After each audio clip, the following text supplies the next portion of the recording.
So Goldman Sachs, we have over 150 years of history.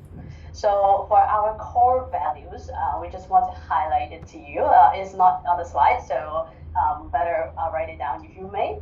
So our four core values are partnership, client service, integrity, and excellence.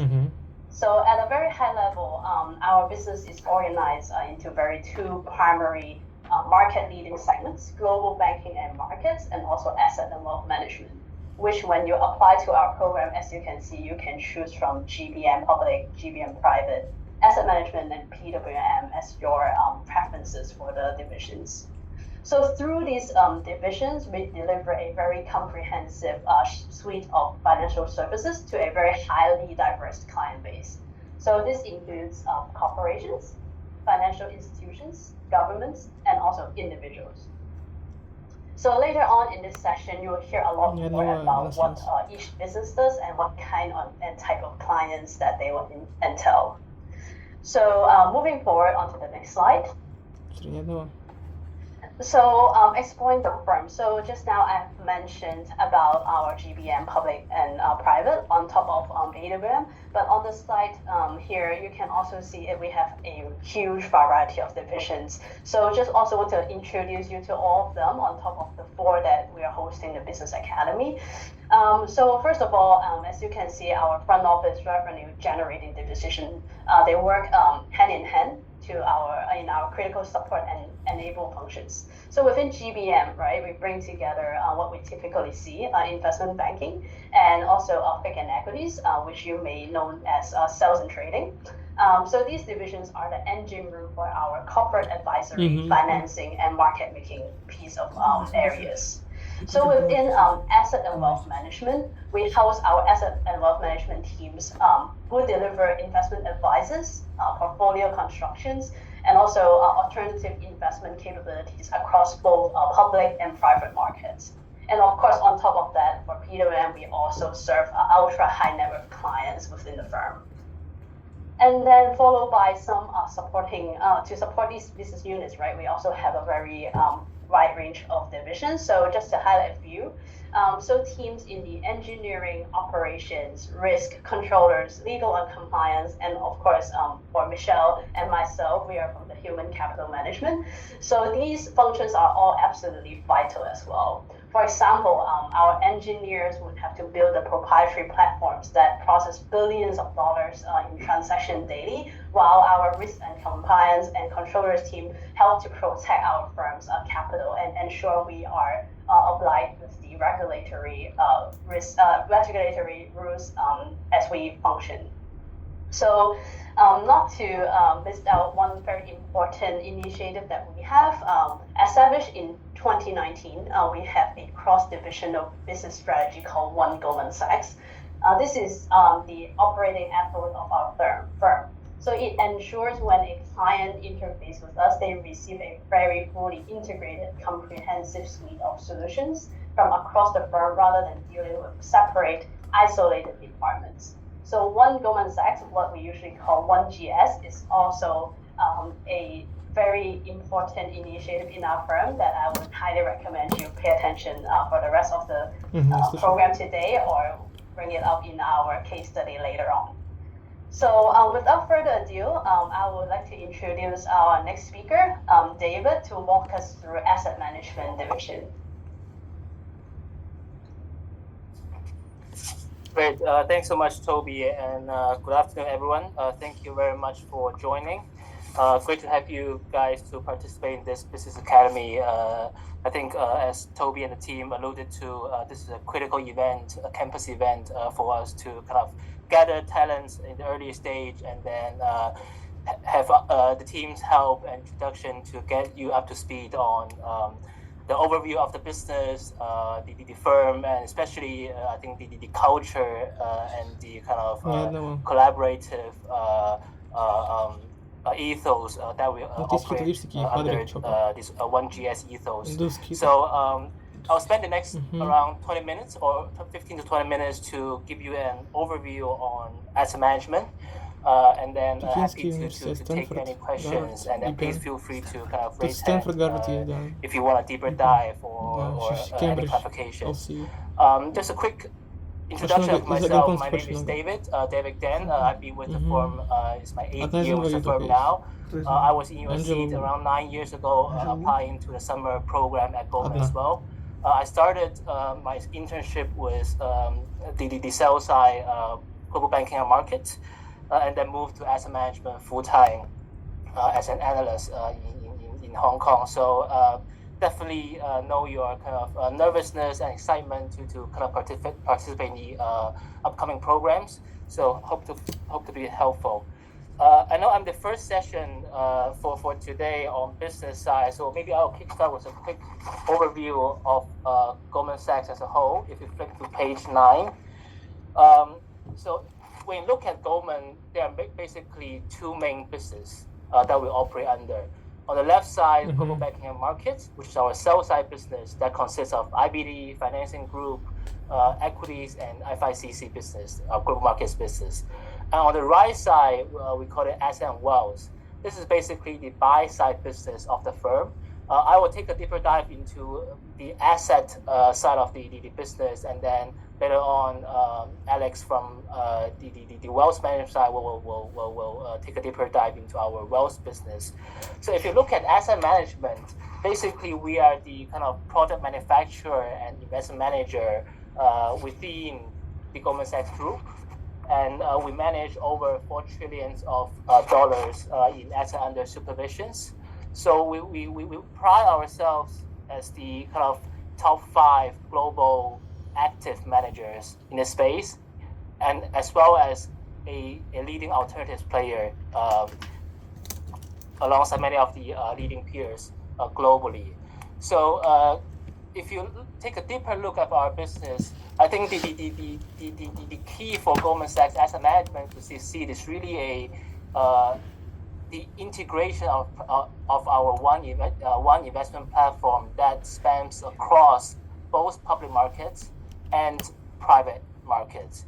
Because in the market, you might see many peers have a very strong and large and sizable public market franchise, but now they might lack, or they're in the process of acquiring many of the private kind of asset managers. And in reverse, when you look at the leading sponsors and private equities managers, they might kind of lack a sizable public market business. So now, when we look holistically, I think Goldman Sachs Asset Management is uniquely positioned as a very integrated player.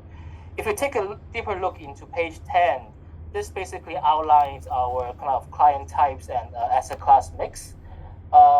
We manage, as I alluded to, $4 trillion of assets. Around half of them came from institutional clients, and this might include sovereign wealth funds, pensions, insurance companies, banks, and our wealth kind of fund of fund investors. And then around a quarter, 1/4 of the assets came from our own private wealth management, our own private bank. And then the last quarter came from our distribution partners, financial intermediaries who distribute GSAM products on their shelf to their mass, either retail or private wealth clients. So it's a very institutionalized DNA platform with growing kind of strategic directions into our so-called third-party wealth business.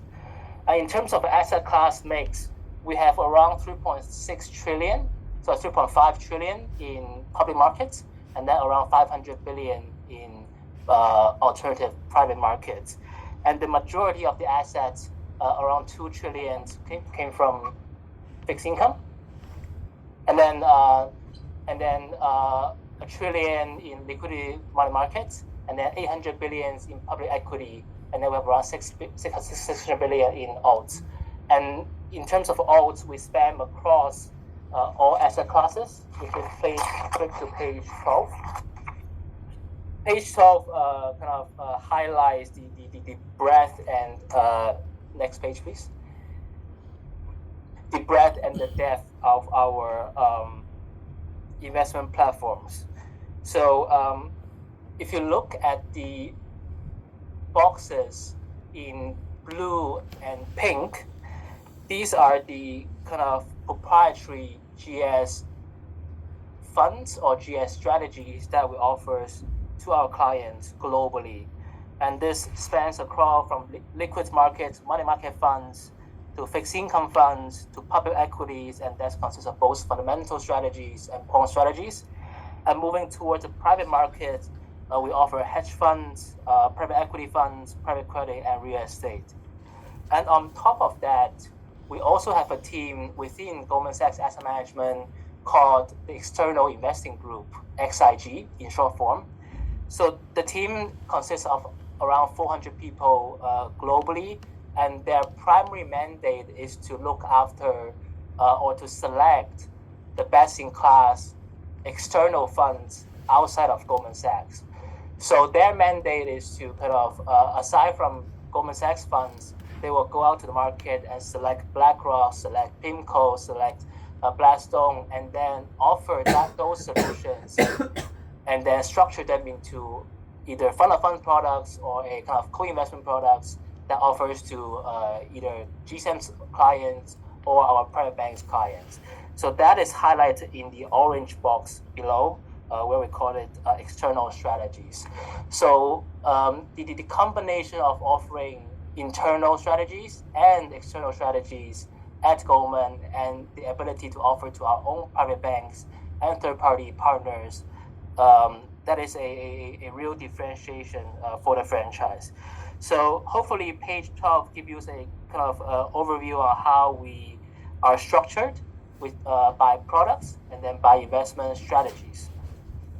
And in terms of thinking about the roles that we offer at Goldman Sachs Asset Management, that mainly consists of three buckets or three areas. If we take in simple terms, in the front line we have sales coverage. Sales coverage, we call it here client solution groups, and then I'm part of the group, and then with main responsibility of supporting the Greater China institutional franchise. Within the sales kind of functions, we are mainly divided by region or by client types. So some of us focus on Greater China, some of the folks in Asia focus on Southeast Asia, some focus on Japan. And then within each region, we will split further into different client segments that can be more focused on institutional, and then some can be more focused on third-party wealth, which is to work with our distribution partners to kind of onboard our platforms, to onboard our funds to their platforms. So this is the first bucket if we think about roles within asset management. And the second bucket I will categorize is the so-called product specialist or kind of capital formation roles. So these are basically, we call it client PMs. They are product specialists attached to each of the kind of asset class teams. So there's liquidity solutions product specialists, there's fixed income product specialists, there's also private equity product specialists. So they work very closely together with the portfolio management teams, which I will touch on for the third pillar. So their role is basically kind of acting as the subject expertise and then working very closely with each of the sales coverage and to deliver the relevant products or strategies under their coverage to the respective client needs. So this is a kind of a critical role that sits within asset management, that acting as a bridge between the sales and the investment functions. And last but not least, I'm going to touch on the third pillar of the role that we operate in GSM is the investment professionals who are either PMs or research analysts supporting each of the asset class basket. And how the teams are structured here in Asia, we have asset management business presence across Hong Kong, Singapore, Japan, Australia, and a little bit in Beijing and Shanghai. The majority of the presence would focus more on the sales, client solution side, and also on the second bucket, product specialist side. But we also have investment teams on the ground in Hong Kong and Singapore, focus on, say, PE investment, China A equity investment, and fixed income, depending on the strategies.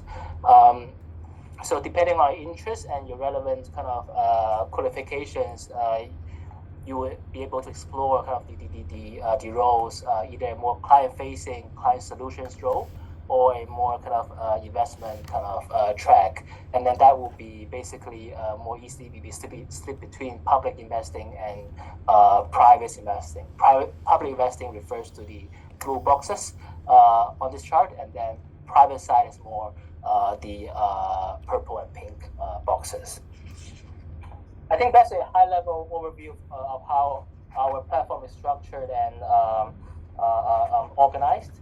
And then I think on page 13 and 14, there are a few slides highlighting, I think, aside from the traditional investment strategies that we offer to clients, I think there's a strong commitment and focus for the firm to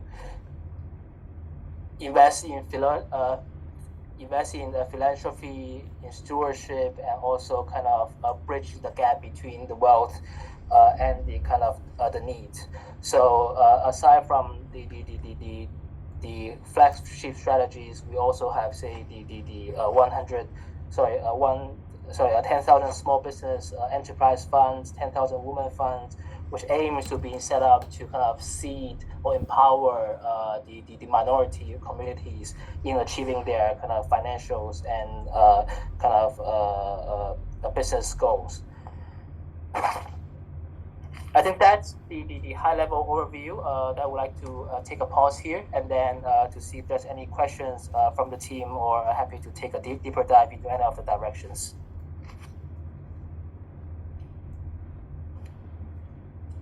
Any questions for David? If you can raise your hand on the Zoom, and we'll call on your name. Okay, we have Carlos. Carlos, please go ahead. And for other students, please make sure you use the Zoom function to raise your hand to be up next. Yes, Carlos, please unmute. Yeah, thank you for that. That was very, very informative. So I know that the AWM division is very, people's-based, a lot of relationships, but I want to understand more about how AI has really impacted the asset management or wealth management business. How has the core skill sets of entry-level analysts really changed from now compared to, for example, when you were an analyst, and what advice would you give to us in order to stay ahead of that curve and stay competitive in this area? Thanks, Gus, for the questions. That's a great one. So, number one, on AI, now within Goldman as a group, every employee has been provided with AI tools. So, whatever, if you're in a business functions or a federation functions or a supporting function, you are empowered with all the relevant AI tools from the firm across maybe cloud in offshore, in the US and in Europe. So I think the broad direction is, or from the firm, is really we envision AI would help with productivity, and every employees across junior folks to seniors should kind of try to leverage AI as much as you can at the current stage, and explore how AI will be beneficial to your day-to-day work. So I think that's the overall ethos, or why the firm empowers every employee with AI right now. And on a more strategic level, the firm has also rolled out so-called the 1GS 3.0, which centers around kind of continue to optimize operational efficiency, leveraging the technology and kind of tools to improve the operating outcomes for the firm and to deliver for our clients. So AI is definitely in the front and center. And when it comes to asset management, we are gradually rolling out AI relevant kind of so-called virtual PM tools for the investment professionals. That is more in the early stage right now, but I think that with that, we hope AI will kind of help to kind Бро, я один of настроился. bring up Я именно efficiency с голубыми, for the походу, только я один. researchers, for the managers, not to try to replace them, Есть but один to только. kind of provide a tool for them to gather informations or conduct analytics Sure. quickly and efficiently. I think that's the kind of a target that we hope to achieve right now. And also within our quant equity business, we are Да, leveraging large language models and many of the AI infrastructures Астон. kind of by benefiting from the Тандиона. overall firm-wide resources in Ну, посмотри, delivering он кто? on quant equity strategy Астон. Ну, ты видишь? to our investors. I think that also really Тандиона. differentiated us quite much from peers because, as you know, the AI is very Откуда? costly to implement. So if you're a pure play, smaller or kind of mid-sized AI boutique or quant boutique, the cost of you buying or kind of licensing on AI technology will be much significant than the quant businesses within GSEN because of the economy of scale and because of kind of being part of Goldman, you can kind of potentially split the cost with the relevant kind of demand business functions that will require the similar data or similar technology. I think that's more on the investment side. And finally, on the junior kind of population side, actually all junior members are strongly or it's a requirement for them to leverage AI as much as possible. That could include helping with your market research, helping with any translation materials, helping with kind of more a kind of information gathering tools. And we roll out kind of this AI so-called prompt competitions globally, actually within asset management, especially to advocate or to encourage people to come up with innovative kind of innovative prompts for the AI machines tools, so that everyone can be kind of try to be on the same page and then try to leverage AI as much as they can to help with the day-to-day work. Actually, on the analyst and associate populations, they're also being tracked on how much AI they use day-to-day. If you're not really optimizing using AI, your manager will kind of encourage you to kind of try to leverage more. So the trend is there, and the kind of the direction is that we hope to leverage AI and help with the productivity and efficiency of the business outcomes. I see 5 more hands. Let's quickly go through. I think we have 10 more minutes as well. Maybe Caleb, we can go with you if you can unmute and share your question. Hi, thank you very much. I'm Caleb from NUS. So I wanted to ask a little bit about the investment solution side, especially on the alternative investments, because I think that's something that people don't really focus as much about. So I wanted to, it's a 2-part question, but I'll keep it short. So the first part is, how does Goldman work with hedge funds? So we know that the typical stuff, like, for example, designing hedging products and unwinding block positions at better spreads, but is there anything that you can provide us, for example, that we may not know about or study about in theory? And the second part is, so there's private credit displacement risk from companies like Ares and all these things. So what is Goldman doing to ensure that it still maintains an edge in this loan syndication and borrowing side? Thank you. That's great questions. Number one, on hedge funds. So we mainly operate or offer hedge funds in 2 domains. Number one, we offer hedge funds within our external investing groups, and that in short is that we go out and select the best-in-class hedge fund that we think assists in the market, and then structure them into fund of hedge fund products and offer to our institutional, retail, and also our own private banks client.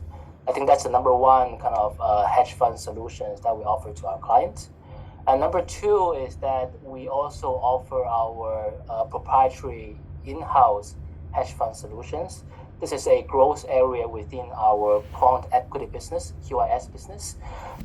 We have, in the recent years, we have kind of revamped the public investing platform of Goldman to really combine the best-in-class ideas supposed to across equities and fixed income, more on the fixed income macro side, and then combining the quant equity kind of sleeves, and then synthesize that into a direct hedge fund strategies, which tend to kind of be beta zero, and then to provide uncorrelated or idiosyncratic return streams for investors versus the more traditional long-only strategies that you will find on the GSAM platform.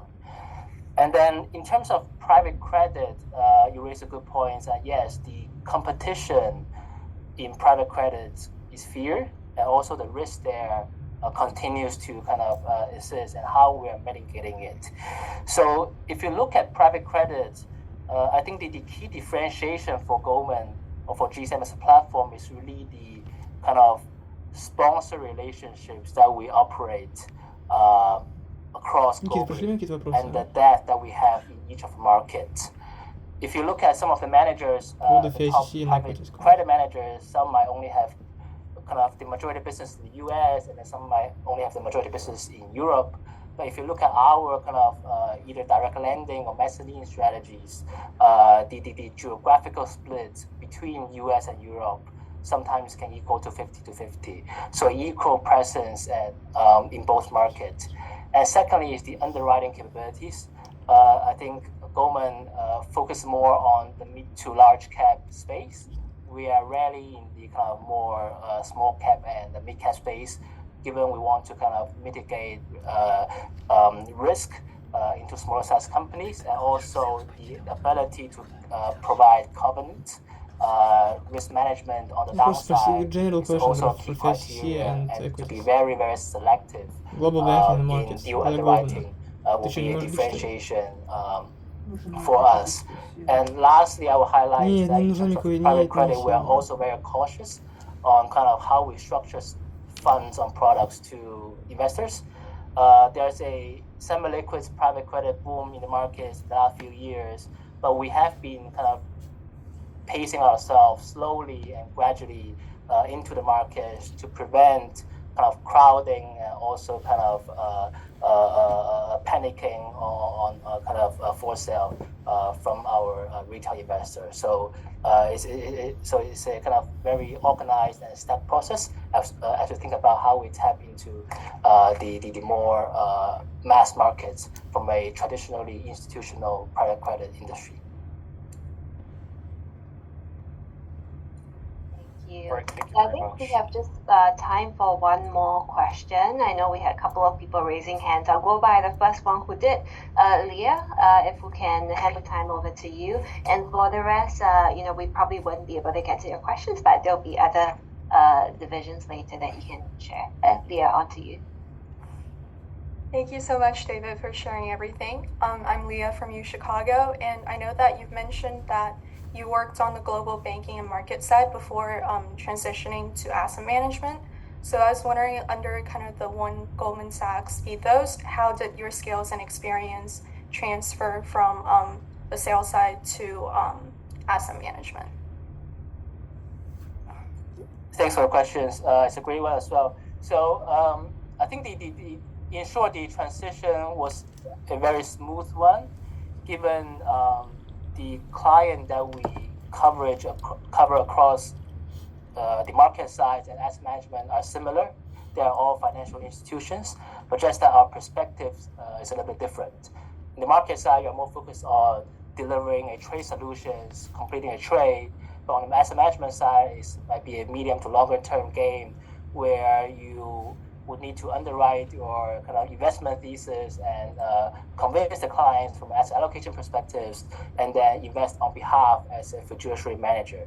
I think the mindset shift and the business model shift is the key to differentiate between markets and asset management. And in terms of 1GS, I think the support within the firm and the support from the HCM team is a smooth one as well. Once you are a summer intern in the program, you are not kind of blocked by not able to speak to any other business divisions. Rather, you will be strongly encouraged to speak to the rest of the people across the firm, across divisions, across regions, because I think the key of the summer program is for you to not only to understand of the own business that you're assigned to, but also to try to kind of learn and feel about the culture of the firm and the business, how we operate under a global kind of context, and then explore whether mutually two ways, whether you would like to kind of stay within the firm, or whether you would like to stay within the team that you're assigned to, or you like the firm very much, but you have a kind of different passion that you would like to pursue. So the encouragement and the supportive culture around you as a summer analyst, summer intern, I think that is also a critical one and a differentiated one within Goldman. Thank you so much. Thank you so much, David, for sharing with all of the students as well. So Great, I think. Thank you. Thank you. So with that, we'll move to sort of a deep dive into our next area of business, which is private wealth management. And to that, we have Alex here to share a little bit more about private wealth management. So Alex, passing the time on to you. Hi, everybody. Can you hear me? Mm-hmm. Yep. Okay. Wonderful. So welcome to this session. Today, I'm going to share with you about private wealth management, and I can give you a little bit of background about myself. I have been in Goldman Sachs for 15 years. It's a long time. This was pretty much my first job after a couple of internships, and I've been here ever since in private wealth management, and I love it still. So if we can flip to the next page. Yeah, so private wealth management, in Goldman Sachs has changed a lot since I joined, in 15 years ago. I think, you might all know that in Asia there has been a couple of phases of growth in wealth. A lot of Chinese companies going IPO over the past decade or so, and then a lot of new entrepreneurs, Korea, Taiwan, Japan growth, and so in Goldman we focus on the ultra high net worth clients, and so what we're really good at is taking care of and managing wealth for and advising Ты когда взял человека? Откуда? the top Так, of the food chain, if you may sort of be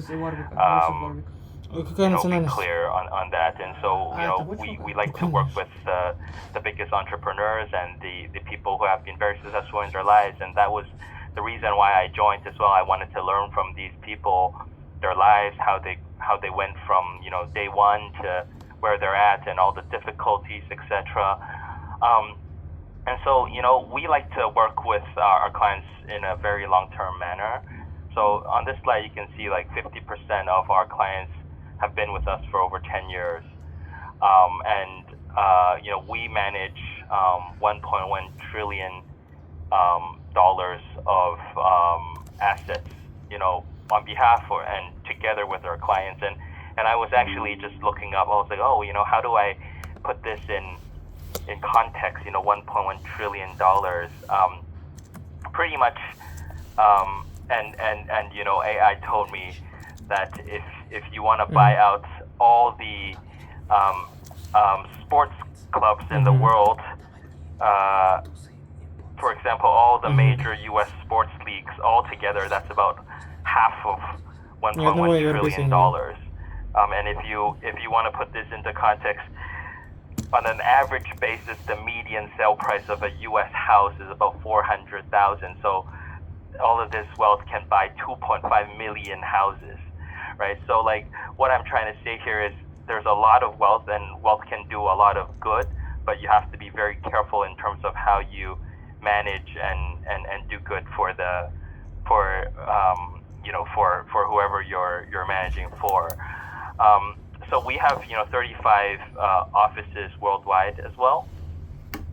In Asia, our main hub is in Hong Kong, but we also have Singapore, China, so Beijing, Shanghai, Shenzhen. We also have a Taiwan office. We have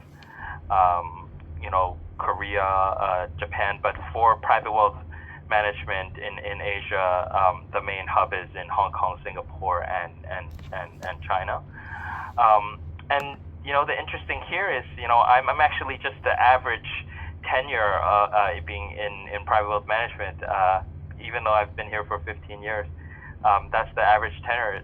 So a lot of people who work here have been here for a long time. It doesn't mean that we are all old.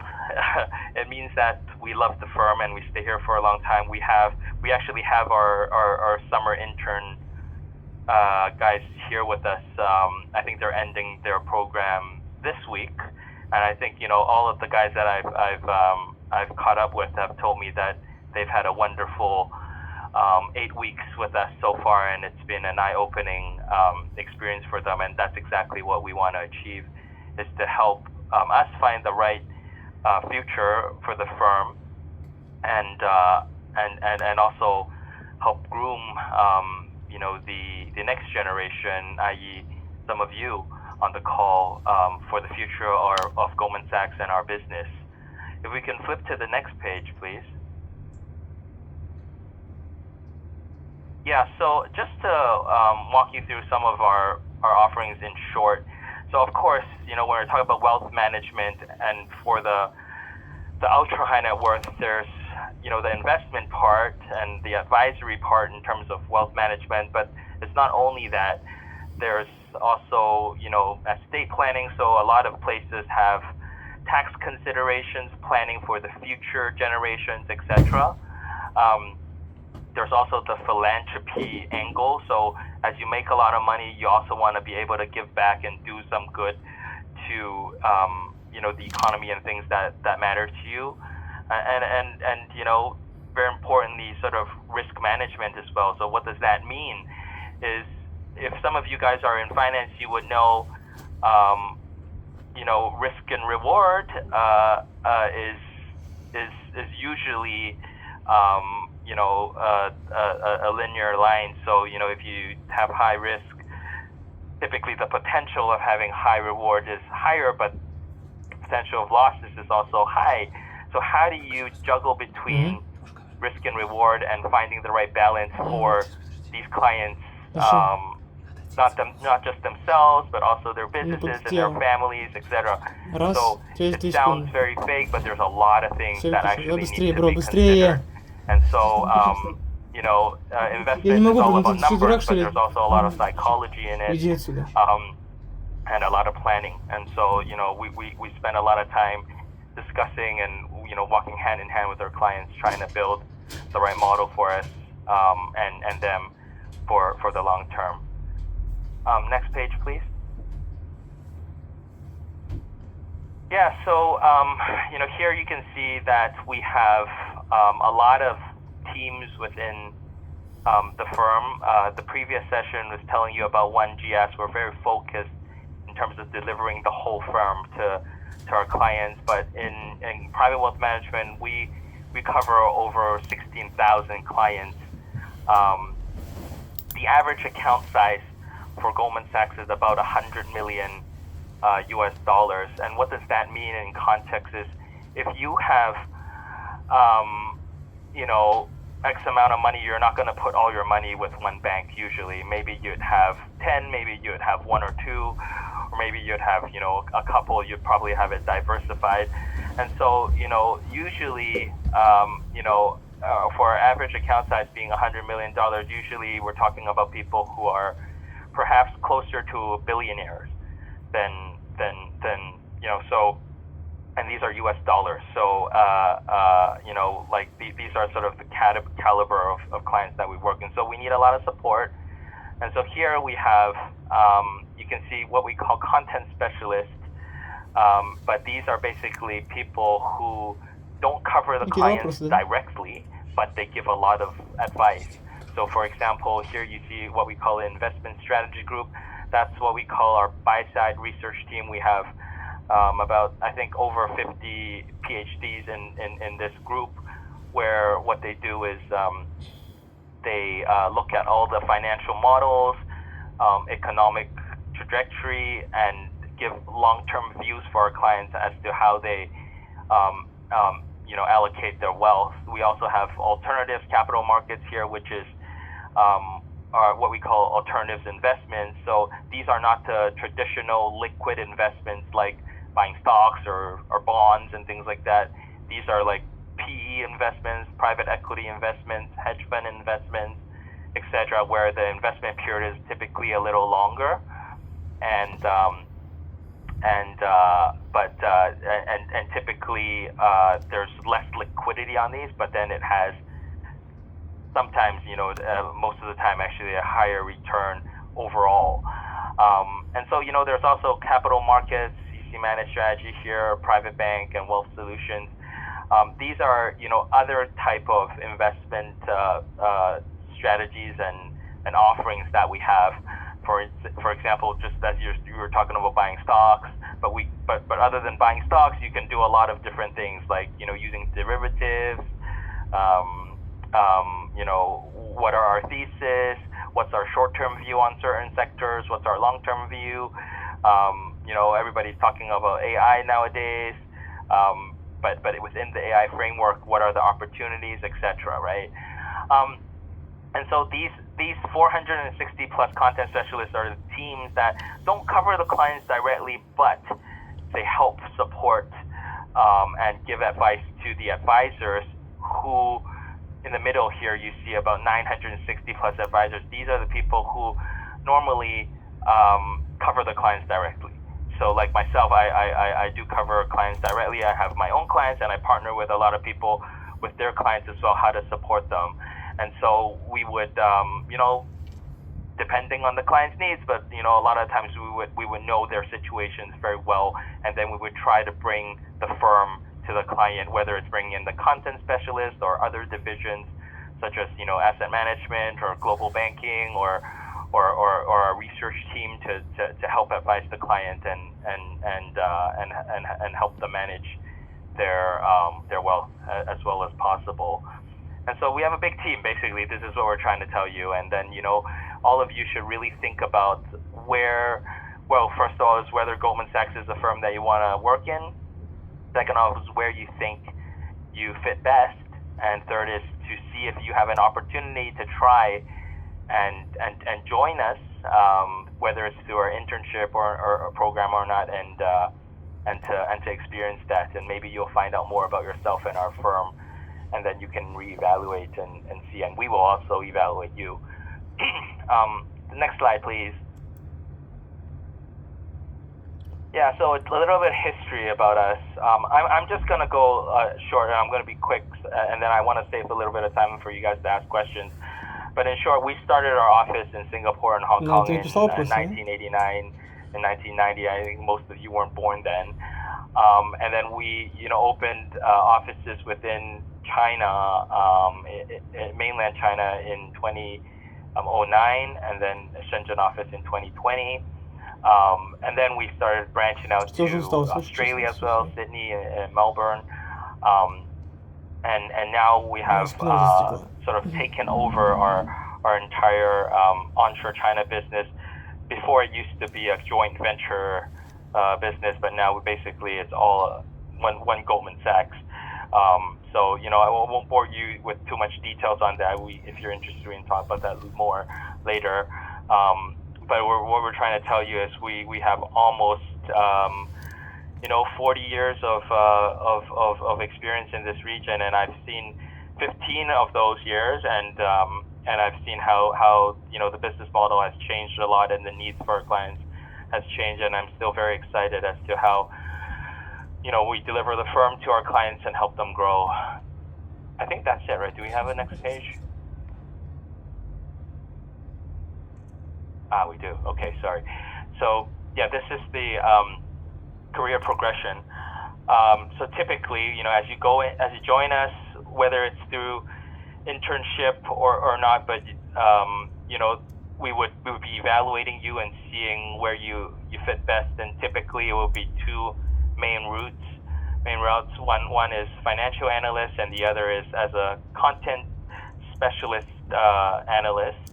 And so, as I mentioned, one in short covers clients directly, and as a junior financial analyst, you're not going to be looking for your own clients immediately. Of course, you're going to be partnering with whoever leads your team, and helping to take care of his or her clients, and then learning along the way, giving advice. And it's very interesting if you ask me. But there's a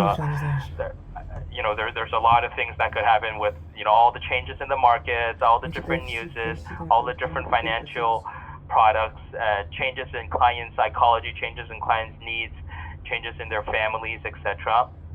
And so we're basically hand-holding and helping them,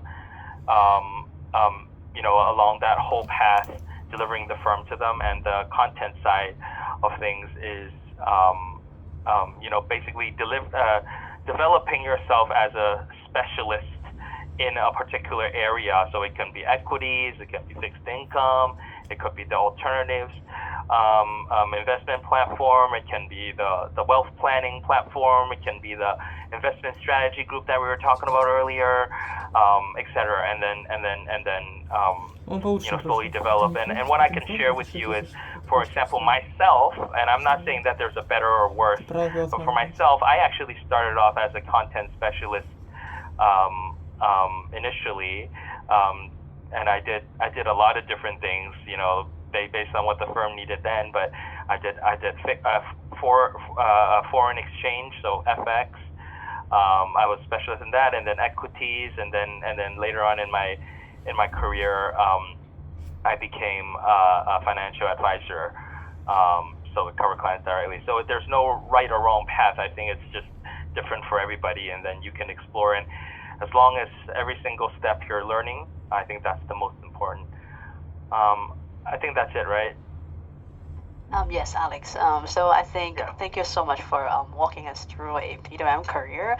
So I think we have around 15 minutes that we can open up for Q&A. So similar to before, like anyone who has a question, just feel free to use the raise hand function. Okay, wow, I'm seeing a bunch of hands raised. So I'll just go with whatever sequence on my screen. So first on my screen is Caleb from NUS. Please feel free to unmute. Hi, thank you so much. So I'm Caleb from NUS, and I wanted to ask a question related more on the IPO side.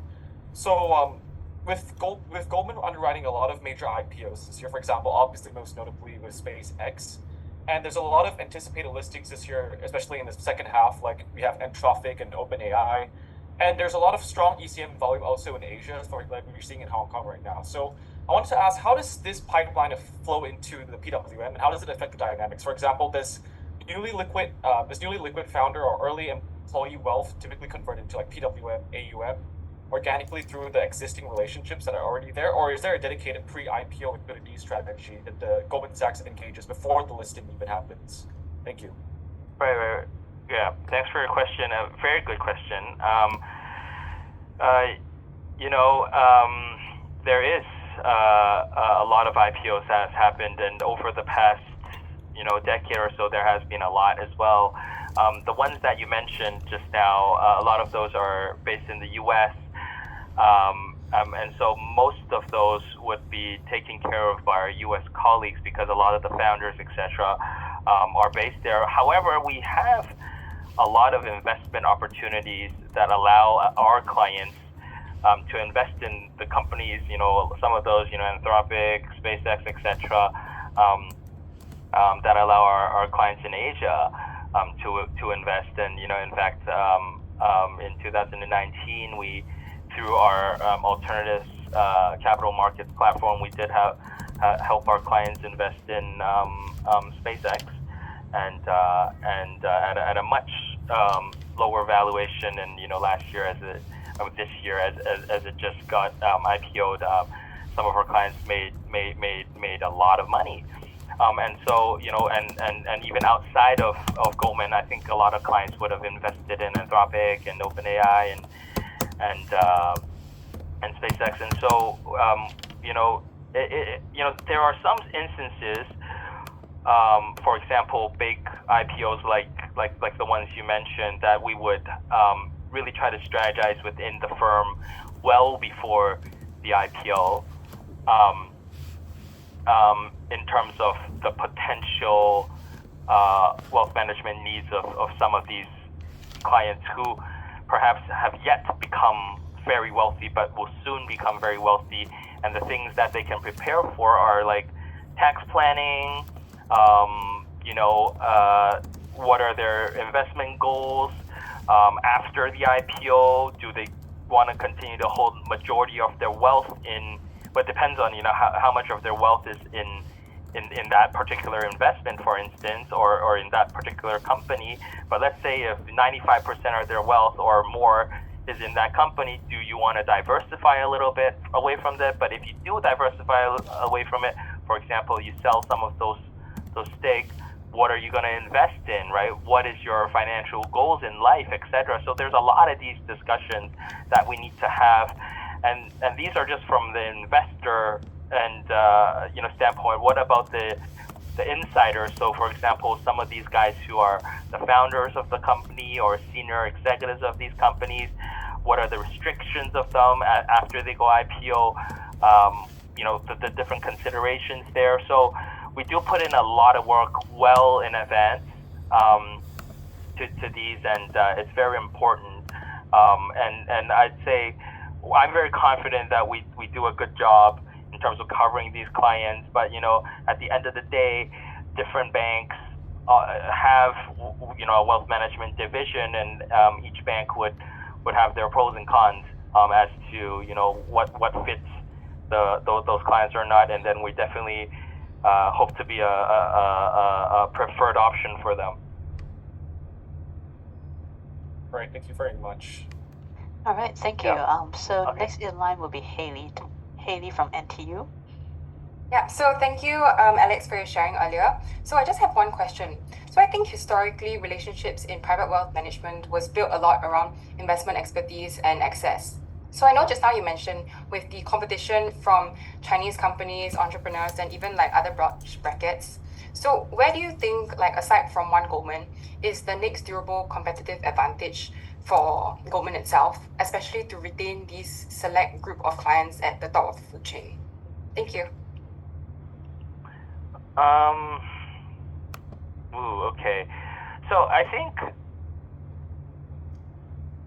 at the end of the day, if I really boil it down, is trust, building trust.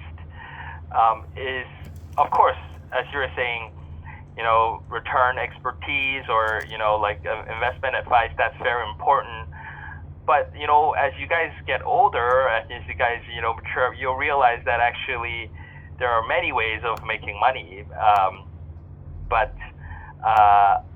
to be able to find an actual trusted advisor with regards to not only your investments, but also your family, also, other considerations that you may not be as open to discuss with the public, it's equally, or if not even more important. And so, I think, to your question, Goldman, we were talking about 1GS, that's, we want to use the wealth management business as a window to be open to the entire Goldman. There will be something that, I think hopefully Goldman would be able to help, that particular situation. And the good thing with Goldman is we are a big firm, but actually compared to a lot of the big firms out there, our headcount proportionally actually is less, I would say. At least that's my, and our HCM colleagues can judge by that. But I think versus, a lot of the other private banks where, they don't just focus on the ultra high net worth. They have, lower minimums.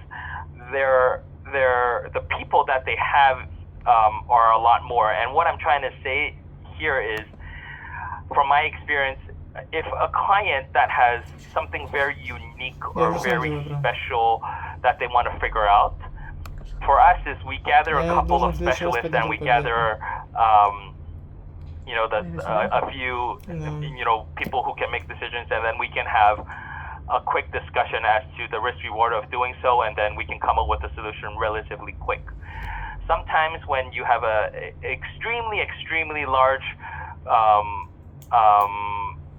in terms of headcount, organization, from what I hear from some of our clients, it actually takes them a long time to actually get an answer from some of the other firms that they work with, and then for some reason sometimes Goldman can actually find a solution relatively quick. Now, I'm not saying that applies to everything, but we try our best to help our clients on whatever they need, and we need to be able to focus. And when we focus on the top of the food chain, our per advisor client coverage is actually less than other firms. So there are some firms that they may have 100, 200 clients that they cover, and how can you tailor make something for them, each and every one of them, right? But then for us is we actually, each of our advisors probably cover about 20 clients,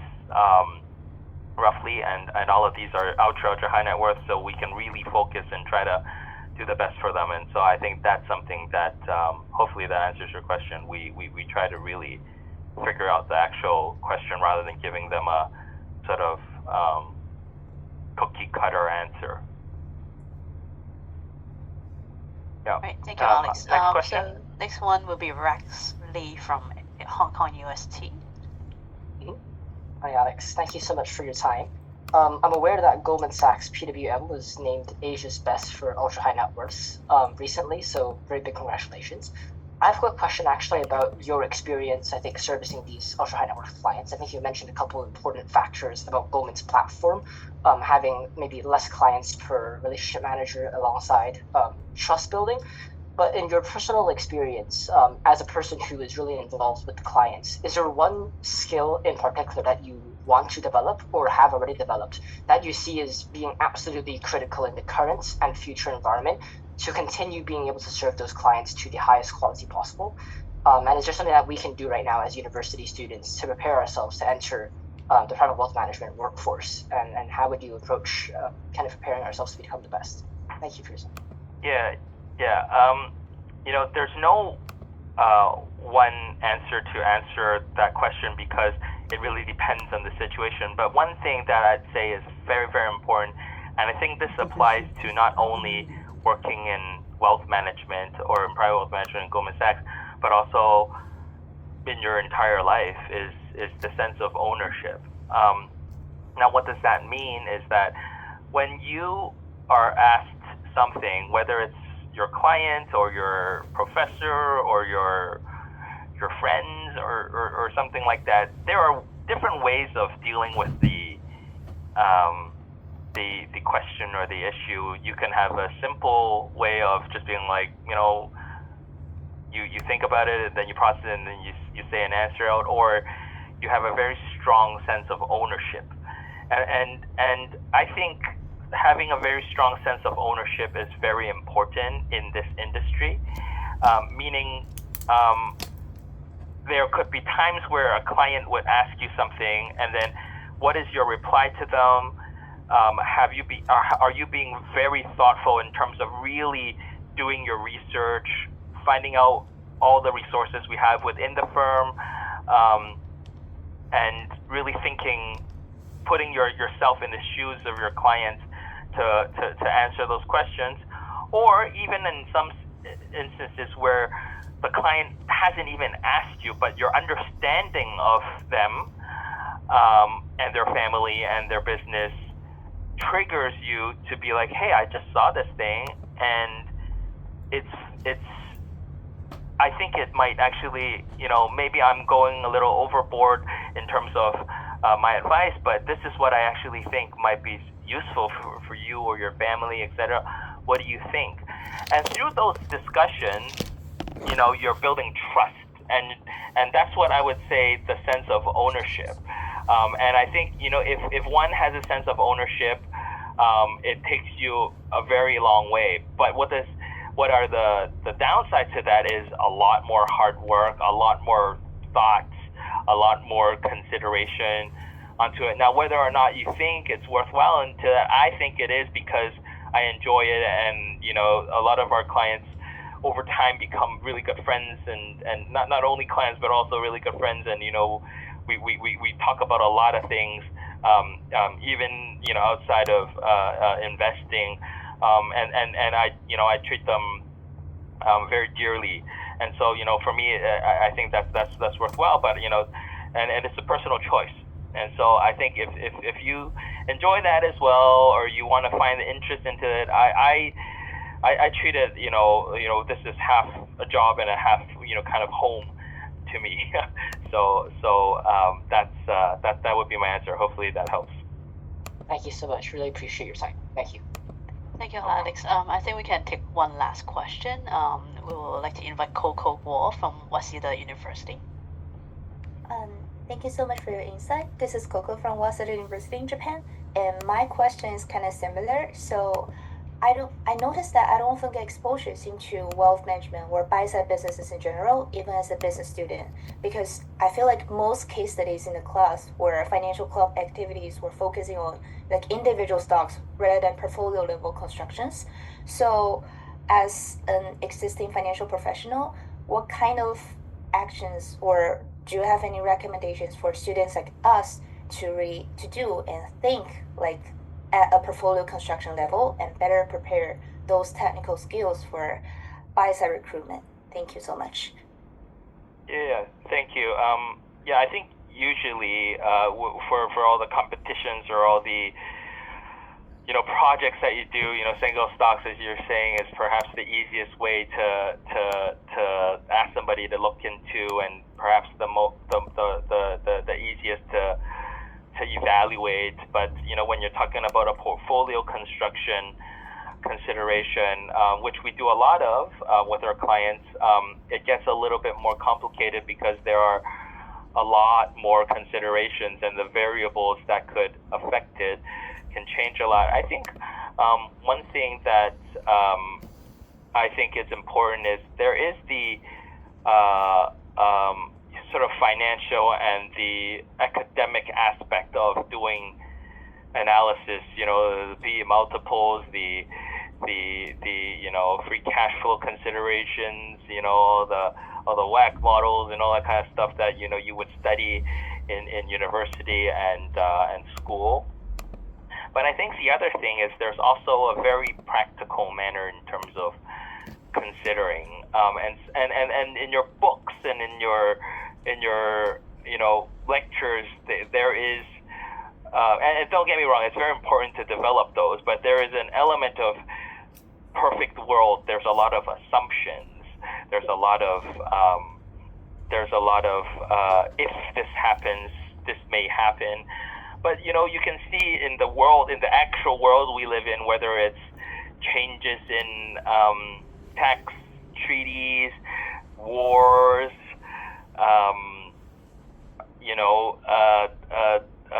new technology, AI considerations, new methods of considering what asset allocation is. I was talking to a client last week about what we call a strategic asset allocation framework, and I won't bore you into details in that, but then the client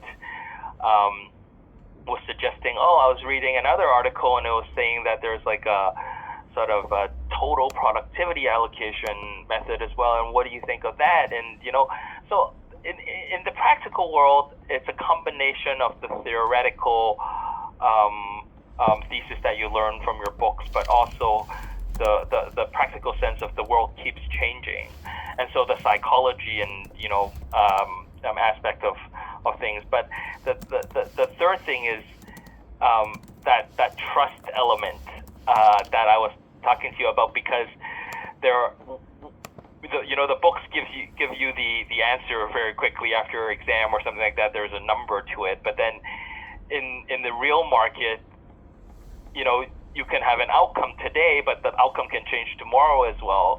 And how do you handhold one another to go through that process, and to still and not only the asset allocation consideration could change. There's also, the family needs could change. Health could change, et cetera, et cetera. So there's a lot of that element, and I wish there was a way that you guys can experience that, because that's real. That's a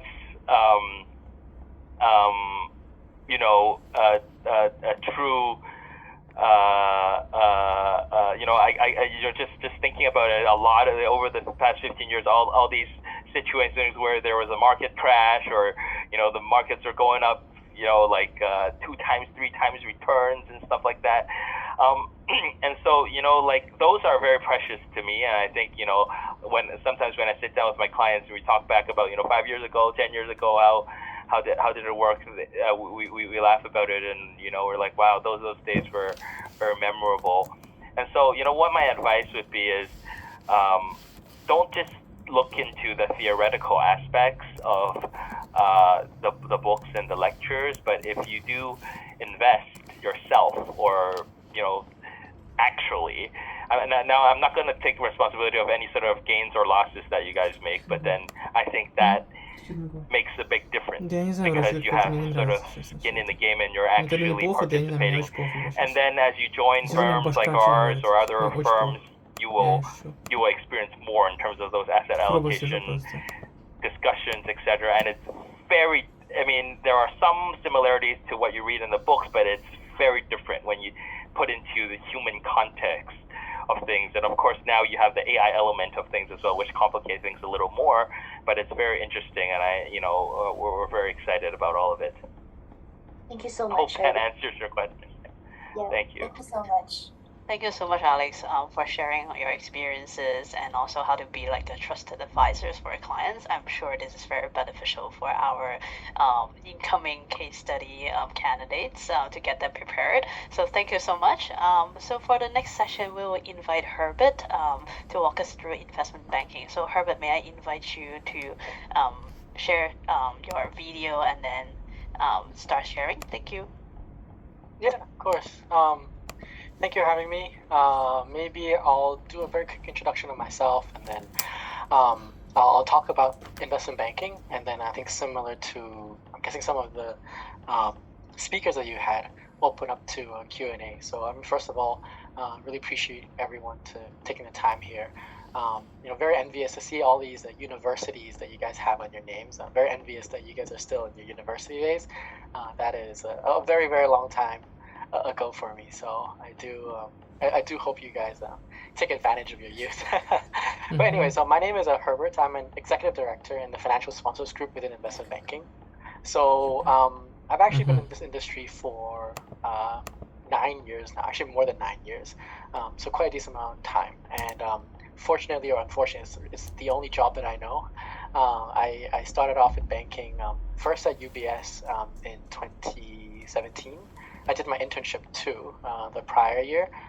Spent 4 years there, jumping around a couple of different teams, starting in Hong Kong coverage, real estate, and then later healthcare. And then I moved over to Goldman in 2021, and then have been in the Goldman Sachs team for quite some time. Actually, first 4 years in healthcare, and then moved into the financial sponsors group just last year. So I think I've had the privilege here to be able to see quite a lot of different things, across these teams. I've had, there will be a section here on different types of coverage. One in terms of country coverage or regional coverage in Hong Kong, so cross-sector, cross-product. Later on, and also into real estate, which is a very specific sector with very specific products, given that real estate is primarily a debt type market, and then later into healthcare and sponsors. So also all different things. So I'm hopeful that I'm able to give you some perspective on banking. So maybe I'll give an intro first, flipping through some of the pages. I think just to talk about what investment banking is. So investment banking essentially is a corporate solutions type of advisory role. So while I think you might have heard, I think I took a peek at the agenda, and then I saw that you have already spoken to asset management and especially private wealth management. They give advice, especially private wealth management, they give advice to individuals. We give advice to corporate clients. And so, as you can see in this page, there's a very big, broad range of advice and solutions that's kind of fall under our mandate. So that includes, on the left, financing businesses. So that's primarily any company who needs to raise money, or we like to call capital, to do more acquisitions, to run their businesses, to invest. Especially, I think a relevant thing here is a lot of companies that you can see is raising money to build AI. They'll come to us because we essentially speak with the network of investors, people with a lot of capital, and we can find them. We can be the kind of the conduits from corporate to investor. We also have, I guess, making markets is making money researching global markets. They kind of fall under something similar where someone has a demand, or maybe on the flip side, someone wants to deploy some capital. They have excess cash in their balance sheet. They don't want to just hold cash in their account. They want to find something to invest in, and then our institutional pool of money. Then we would help them find certain targets or investments. And then on the right side, I think the two key points here would be transacting for clients and advising companies. So I think key thing here would be, especially when somebody has a specific thing they want to solve for. I think, for example, one of the biggest deals Goldman did last year was the sale of Starbucks' China franchise to a private equity fund. For them, as you know, the coffee industry in China is very, very competitive. It's also a big price war game. And so Starbucks came to our bankers asking for, hey, our China business is kind of falling behind. We need to find someone. We need to find a solution to how to turn around the business. One thing that was kind of discussed was potentially finding someone local who knows how to navigate the China market more on the ground to help them not necessarily turn around the business, but improve the business so they're more competitive with your luggage, your manners, and all that. So we ended up advising them and then also transacting for them too in the sale to a private equity fund. So as you can tell, investment banking does go through a very broad range, ranging from M&A, IPOs, trades, and block trades and all that. So it's definitely a very exciting field where every day can be quite different. So maybe flipping to the second page, in our world, you'll see a lot of us talking about creating shareholder value. I think this is kind of what underpins our business, especially in our kind of 2026 society. Our role here is to help people generate returns in their investment and create value. So so you can see a lot of bullets here, and it's primarily because there's a lot of different ways to do this, and there's a lot of different outcomes. So depending on where the company is, they'll have different solutions. You have on the left side, sellers by choice.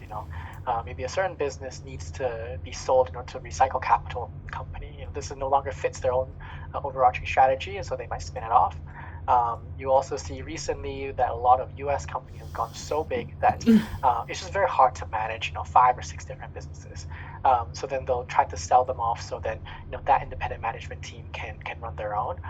So I think you can kind of view for us as kind of a catch-all in terms of all strategic value. Sure. So other things that we talk about here includes raising capital, where a lot of the times I think Google is a very good or Alphabet, I guess, very good example.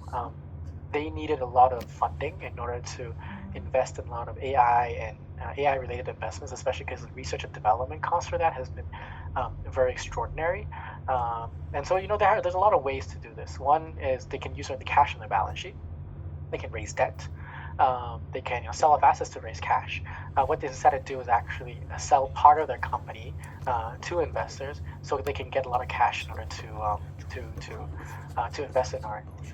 So that whole holistic thing was something that our U.S. team did research with them and speak to them in great detail. For them, they could totally raise debt. Anybody would be willing to lend to a company like Alphabet. But for them, they really cared about not being too over-levered. And then so that's kind of another hurdle where we're like, hey, okay, if we do the analysis, this is the maximum that you can kind of lend or borrow until you start getting into certain metrics where they don't want to be, and so because maybe that's not the best solution, then we move on to the next one. So that's why you can see a lot of these bullets, because a lot of these discussions kind of are integrated with each other. So I think this page gives you a very good sense on kind of the diverse things that we work on, and so it actually just keeps us very exciting. Goldman was a global coordinator and joined Booker on the Minimax IPO. I think actually and still getting up more than doubling on its debut. So what's the deal? I think that's ultimately kind of our key role. And then the second part here is kind of more on day-to-day basis how it works. Goldman said that it's a successful outcome. I think in client relationships, that the deal was at the end of the day, what we're doing here is connecting A and B. The nature of that connection can be very different. It could be connecting, an investor wanting to invest in something with a company they want to invest in, or connecting, buyer and seller, and all that. But at the end of the day, it's about people that you cultivated relationship with, so you know what they need, what they want, and then so you can connect them with people. And the stock ended up more than doubling. For a lot of these corporates, the day-to-day business is not speaking to investors. A lot of them is actually running their business. So we help bridge that gap, and this is where kind of our value add is. And for a platform like Goldman, where deal activity and deal volume is so high, I guess that puts us in this unique advantage where, just a very good example here is, does Goldman's team see that as a successful outcome for the bank and issuer, or does it actually raise concerns that the deal was underpriced and the company left money on the table? That means that some of our other similar clients in the space are also looking to do certain things. We have the best on the ground knowledge to know who's active, who's looking to buy into these kind of companies. What are the certain buyers wants and dislikes, and this is going to be kind of our key to connecting. But that's, I guess, on a deal level. Was a global deal level, and then in terms was a global coordinator and joined Bookrunner on the Minimax IPO deal. Kind of sit, and the stock actually ended up more than doubling on its debut. So when the deal prices at the top, deals do get really complicated because it involves not only the client but also legal considerations, tax considerations, financial audit. And then also, especially in this age where news spreads so quickly, PR firms as well. And then so for us, we're kind of like in the middle and having to, bring everyone together. So lawyers are just going to be running transactional documents and the legal components, but we have to understand that too. We work with them to make sure that this, the transaction is all good in place compliance-wise. But at the same time, they might not have the best view on whether or not, this specific structure, while legal, maybe it's not the most tax efficient. If we do the transaction that way, then actually the company has to pay a lot of tax as part of the consideration. Then we also look at tax to make sure that this is the most efficient. And the stock actually ended up more than doubling on its debut. So when the deal price is at the top of the range and then pops it hard, is that I think we're the only ones that actually has touch points with everything, especially apart from the company, of course, but the companies rely on us to be kind of their right hand person in order to shepherd the deal through. So I think actually, especially for everyone who you guys are, at most at the start of your careers, it's a very good step to kind of see how everything kind of falls in place, rather than seeing only just one component. And I think actually that's why this visual kind of tries to represent that, where we're kind of at the center of it and we kind of connect everyone, and everyone's instrumental to a deal. Without one piece, you kind of get everything, can't get a transaction over the line. And then maybe a little bit about some of how we're structured internally. I would say that every bank and every regional team functions differently. What you'll see here is also very different to how Goldman operates in the US and Europe, and how different how UBS, how MS operates in Asia. But for us, I think we would separate it into a classic group and a capital solutions group. And ironically, as financial sponsors kind of sits in the middle. How we structure this is classic group, maybe taking a step back. Both of these groups, no matter what, has an expertise in a certain thing. So for the classic group, that tends to be expertise in either a specific industry, or a specific product in M&A, or we call it country advisory, but it's essentially specific expertise in specific country regulations and their local champions in their companies. So and then on the other side, capital solutions, they tend to be product level experts. So for example, if you want to have a loan, DCM guys would be experts in knowing how to execute this. Who are the best people to invest in? If you want to do an IPO, that would be ECM. And then so in each transaction, we'll kind of bring teams from both sides, in classic and capital solutions, to assist the client. So for example, if you have say DeepSeek one day wants to IPO, we would bring in a sector group, a TMT, and then also a capital solutions group, the ECM team. So you leverage kind of expertise from both the tech team knowing the AI in and outs, and also the equity capital markets team who knows how to market IPOs and help DeepSeek find the right investors to invest in their IPO. That pulls you together for a deal. So this is how we generally structured. And so as you kind of think through your potential path in Goldman Sachs or outside Goldman Sachs, this is actually a very good roadmap for you. Do you have specific interest in a sector or a product? I think there are very good merits to both, because if you're in the sector, you're going to be product agnostic. You're going to be doing all types of M&A, IPOs, equity, blocks, and also lending. But then you're focused on one specific sector vertical. If you're in the capital solutions or M&A, the product teams, you're going to be sector agnostic. You can look at AI, you can look at FIG, you can look at healthcare, consumer. So you have kind of your diversity there, but then you're going to be a specialist in your product. And then the idea here is hopefully in a couple of years' time, or maybe like 5 years' time, you're going to be that expert within that domain. And then so whenever a client calls you on that specific topic, you're going to be their go-to guy. And that's really kind of goes into our next page, which how our hierarchy works. So by the time you're partner in MDs, that's kind of a given that you do want to be that go-to person for clients. And then you can see that pyramid going down means that everyone kind of has a different role. Obviously you're going to be at the early stage of career, starting off as intern and analyst, and the only role that you need to do is learn, and then also learning by supporting the teams on getting the deals done. And then as you move up, you'll start leading certain tasks, and then leading certain work streams, and then later on leading the entire deal. And after you lead the entire deal, then you want to lead the client. Leading the client meaning that you manage the relationship. So for example, internally we have people designated to be saying the in-house go-to person for all of our large corporates in Asia, all of our large investors in Asia, Tencent, ByteDance, Jingdong, all of that. And then so the idea here is anything that they do, we take ownership of it. Goldman was a key so that's kind of hierarchy work. And then beyond that, and book runner on the Minimax IPO, will then have a team which actually priced at the top of the range and still if you're using DeepSeek again, we have one person who's so in charge of making sure that DeepSeek's every single one of their capitals advisory needs are met.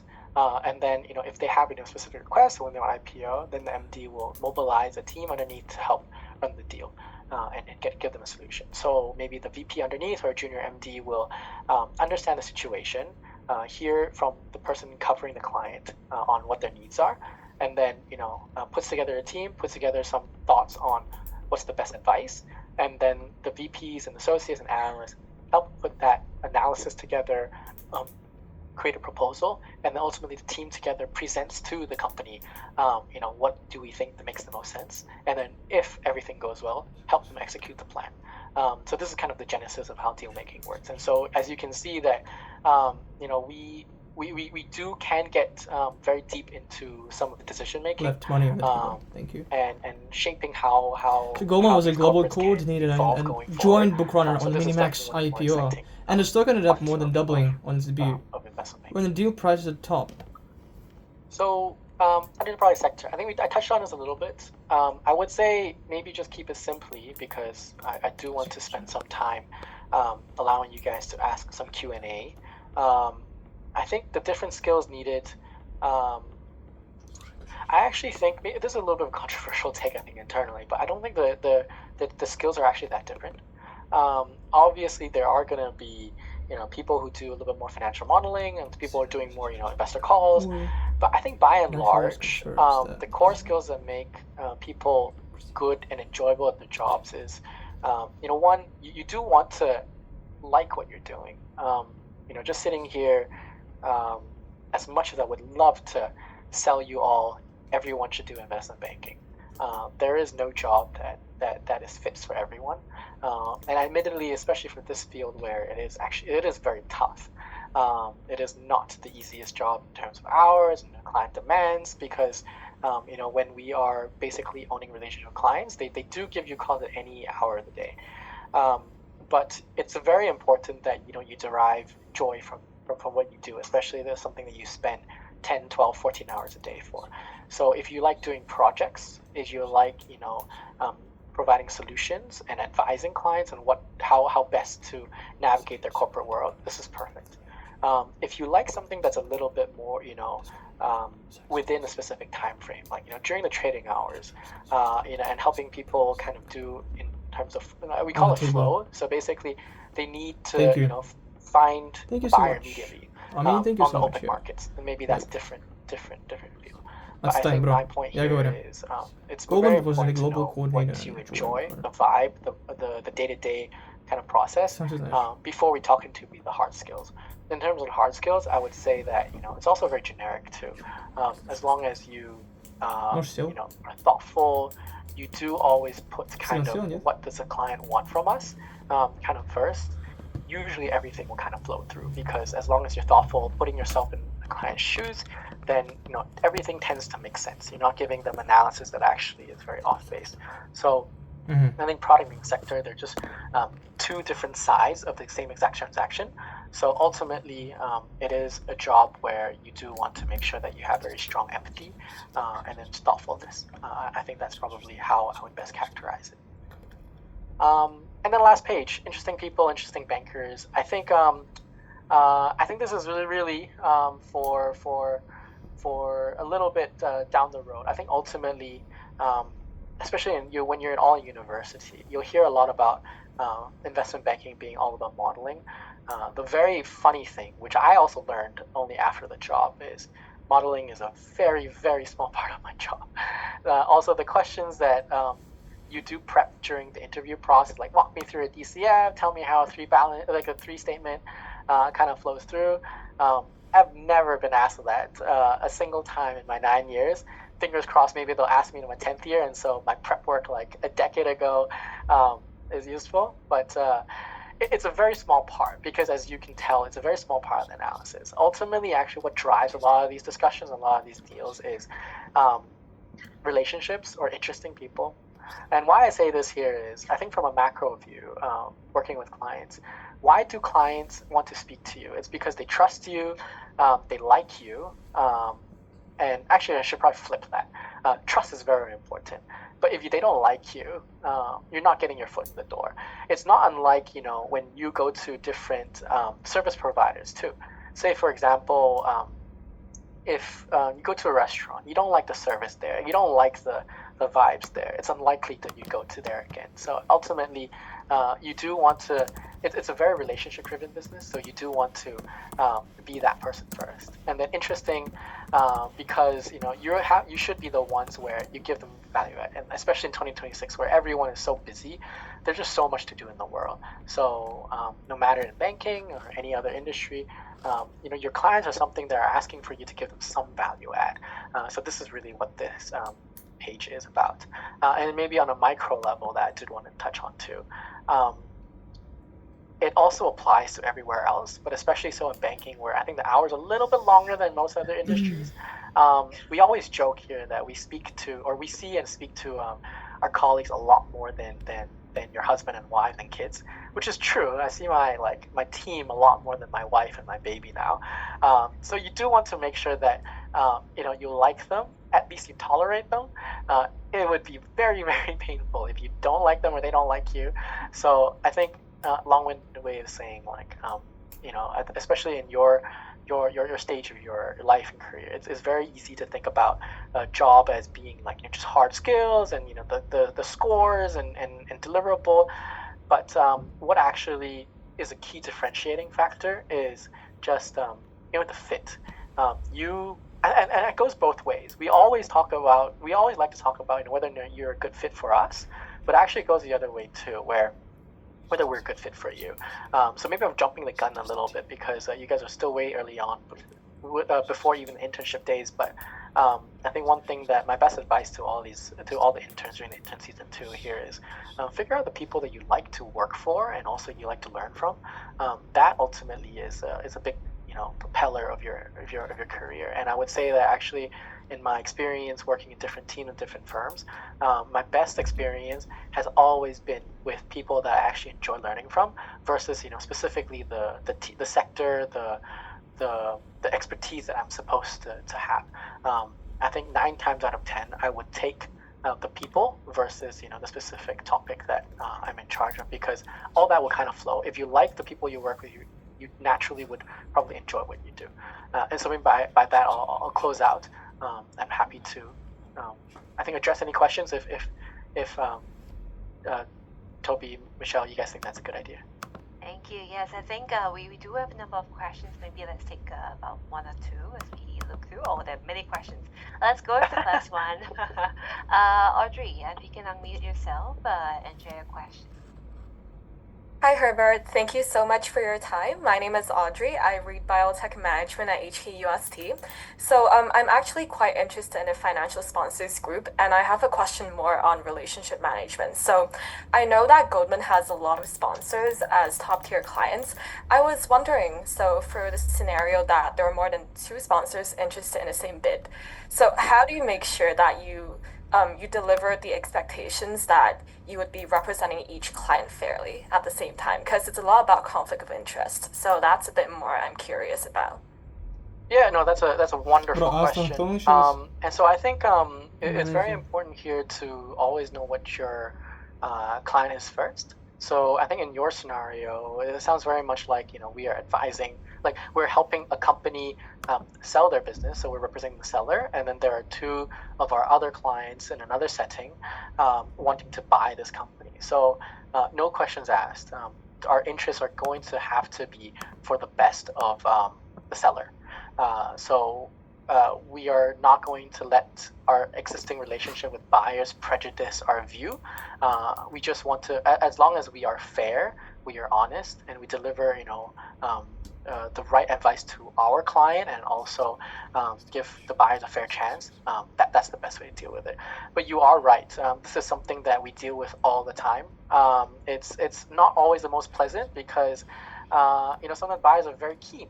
But I think long run, I would say that being fair, being honest is going to get you a long way, because as much as you always think at that point in time, this is a must-win deal, there's always going to be new opportunities. And even I've been here for a while. I'm also starting to see now that the same buyers for transaction that I did 5 years ago, they'll come back later on for another deal. So you do want to maintain good relationships with them and be viewed as someone who is dependable and trustworthy. And that's all you can do.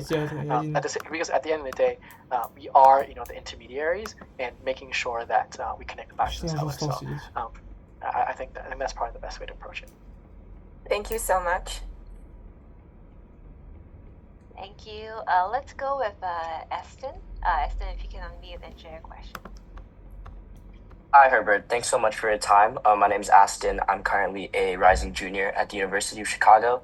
And I wanted to ask, kind of building on some of the points that you've discussed today, learning through some of my previous conversations with others at the firm, I know that the M&A team, is kind of mostly for associates and above, and that usually there is kind of a mix between M&A and IPO staffing for all of the juniors. And I just wanted to know generally what is the balance between the two, and what is also your own personal balance between working with M&As and IPOs as a part of the financial sponsors team. Yeah, it's a good question. So I would say this is the split between M&A and IPO is interesting because they do vary across different teams. Obviously, if you're an M&A team, it's 100% M&A. You're not going to be doing IPOs. Maybe I'll address it in 2 parts. One here is the different products that you do can vary quite a bit based on what teams that you're on, especially from a sector focus where you are product agnostic. And so, for example, today, healthcare is going to be very IPO specific because in Asia, the biggest level activity is biotech, especially because research and development in China has been so significant. And then so they make fantastic IPO candidates because their whole business model is to raise money in order to fund the next clinical trial. They're less good, less favorable as an M&A candidate because for a lot of them, they're actually cash burning businesses today. You need to fund a lot upfront in order to generate a drug, and hopefully in 5 years' time you make good money. But along the chain, if no one wants to buy something which they have to invest more money in. So because of that, healthcare today becomes a lot more IPO focused.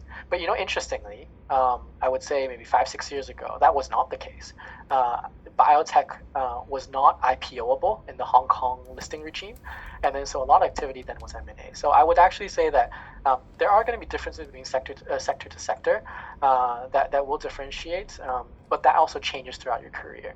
And this is a little bit of a long-winded way saying I wouldn't worry too much about this at this point. Whether M&A or IPO, whether or not you want to just align yourself in a specific track because you want to do M&A.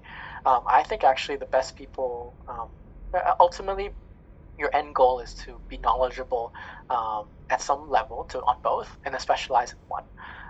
And actually, I think you can see from my career path, I started in real estate. I did like 90% bonds at that point in time. And then I switched over to healthcare coverage. And my real estate was in Hong Kong, by the way. So I would be 50% of my time doing all bonds, 50% of my time nothing in real estate. And I switched over to healthcare, which had no bonds at all. It's not easy, but then actually I'm very grateful for all that because now, like whenever there's certain things that pop up, you do feel a little bit more, comfortable with whatever that throws in your way. And so, I think that's how I would characterize it. I think this is a discussion that we can also have, in greater detail when you guys are in here for internships. We kind of discuss this more, but you are right in that there are different types of proportion for each product by different team. Thank you so much. Thank you so much. So I know we have so many more questions, but we are at time. So thank you so much, Herbert, for sharing. And I think for all of the raised hands, please don't worry. We will have part 2 in person. There'll be plenty of chances to ask more questions as we go along. So next, we'll move to share a little bit more on our final area to walk through today. So understanding a little bit more into our FIG and equities business. And for that, we have Jay, who's currently here to share a little bit more with all of you. So Jay, we'll pass the time on to you. Thank you so much. It's a real pleasure and privilege to be able to speak to you all today. Yeah. This is going to be our best session of the day because I think this is one of the last. And so I want to make it fun. I'm not going to bore you with slides. I'm going to talk to you about my own career, how I got started, as you are. I guess about to go onto a very similar journey. And so I thought I'd make it a little bit more personal. Start with that and then move on to our business, right? And teach you about what we do here every day in our market business. And this is, I'm biased, but I think the best part of our business at Goldman Sachs, and if you look through our results, this is certainly the area of the firm that has been making the most money of late. So I like to tease my colleagues in the other division in a very friendly way. But I think being in markets is absolutely fascinating, and I'll run you through that. And then I thought we'd leave the kind of back end questions also for me to go through, I guess, my advice, as you embark on your professional careers. So once again, thank you so much for having me. My background, my name is Jay. I'm Indian. but my family's lived in Hong Kong for 100 years. And so my kids, I've got 3 kids, they are 5th generation from Hong Kong. And I met my wife, she's from Boston, in university there. And so I went to a university called Bentley, just outside of Boston. And I actually had no idea that I wanted to get into this. In fact, my uncle was a stockbroker, and I never, it always looked really cool what he was doing. And, you know, over the years, we became closer and closer. And I asked him one day, you know, after I graduated, I studied accountancy. And he said to me, look, go and get your degree, do your accounting, and after that, that'll be a great foundation to come into work in finance. And so I did that. I worked for Ernst & Young in New York right out of college. And living in New York was just a fantastic opportunity. Similar to Hong Kong, the energy, the buzz, you know, being in these incredible global cities as you're coming out of college is such a privilege. And I worked for Ernst & Young, and after 2 weeks, I actually called my dad up and I said, I want to quit. This is not for me. This is you know, so painful, so boring. And I was essentially ticking and tying accounts, matching accounts manually from 8 in the morning until 2 in the evening every night. And it was serious hard training. And I remember calling my dad up here in Hong Kong from New York saying, I want to quit. I want to quit. I want to do something different. And he said, you got to follow this through. You've got to get your CPA. And I'm really glad I did, because that, for me, you know, you all on the screen go to, you know, I'm seeing like all of your schools next to your names, LSE and NUS, it's HKUST, Boston College, UPenn. I mean, you're going to all of the best schools. Bentley was not as well known, and having that extra certification in my CPA became really useful to me. So I did that. I muscled through it. And I guess my first lesson to you is, in your work careers, resilience really matters. And so, you know, I've been now working for 20 years. Resilience is going to be a huge thing in your toolkit. So, you know, we'll come back to that at the end. So I finished my 2 years at Ernst & Young, and then I came home for Christmas, and I spoke to my uncle who was in finance, and I said, would you be able to introduce me to some of your friends? And he said, sure, let me help you. And I arrived back in Hong Kong. I called my uncle up, and he said, I'm actually in Australia, and I can't help you, but let me give you the name of one person that may be able to meet with you. And so the guy met with me, and he was the head of equity sales at Macquarie.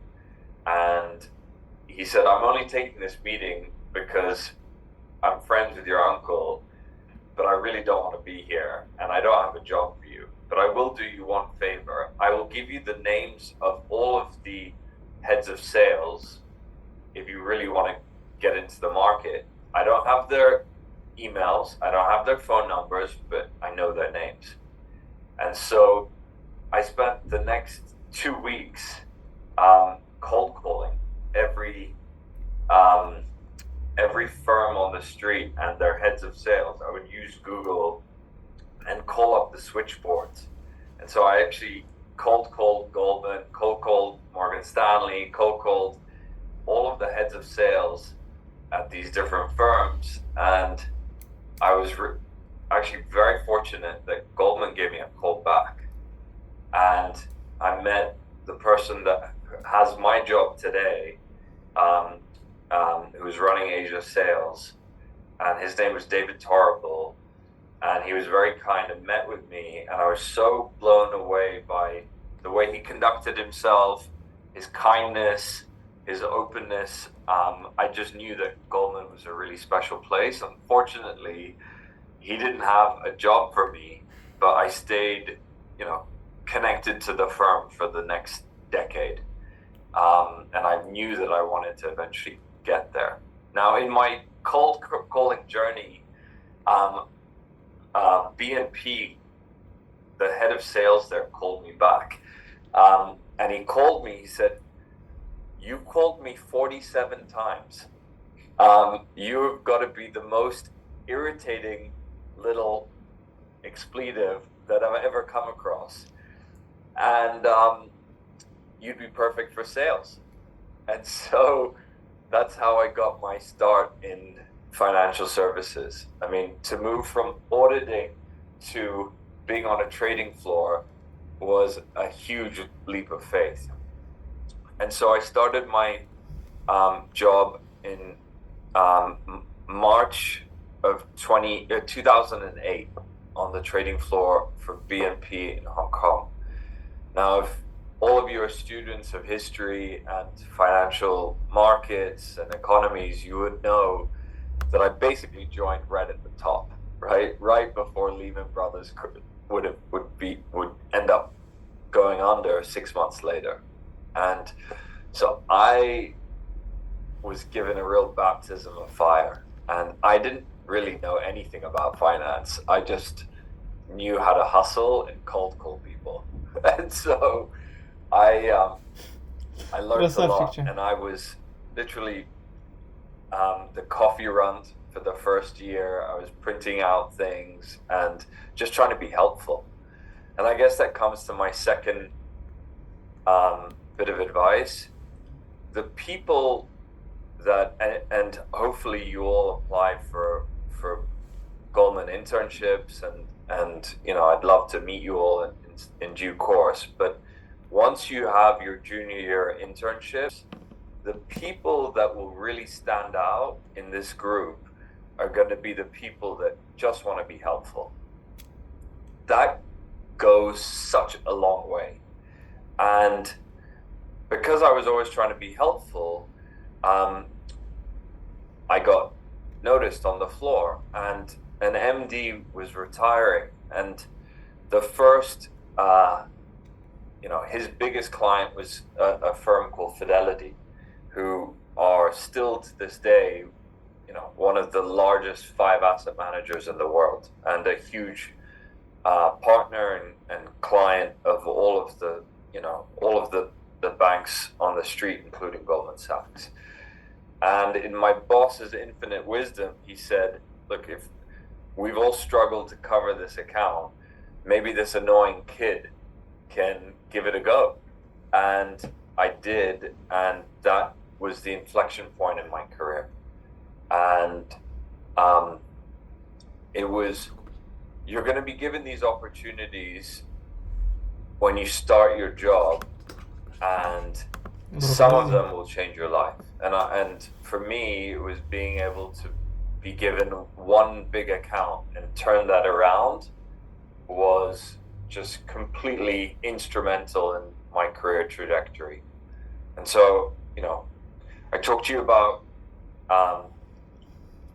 resilience. I talked to you about the importance of diving in and being helpful, but make sure when you get an opportunity that you really appreciate that these moments can completely change your life. And so because of that one client, I was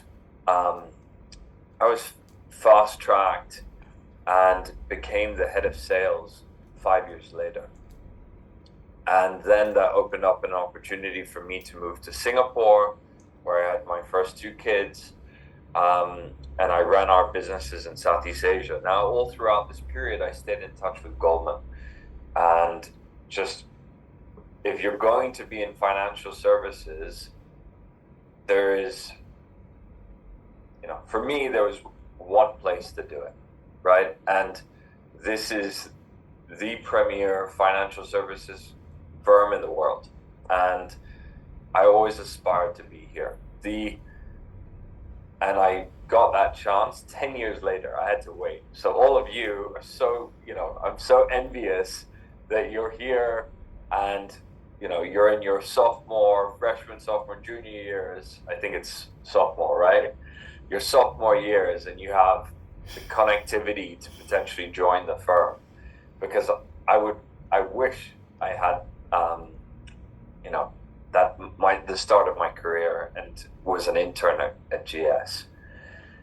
And so 10 years on, I got a shot, and it actually was to take a step down in role, and no longer be a head of sales, but just to come in and be a producer.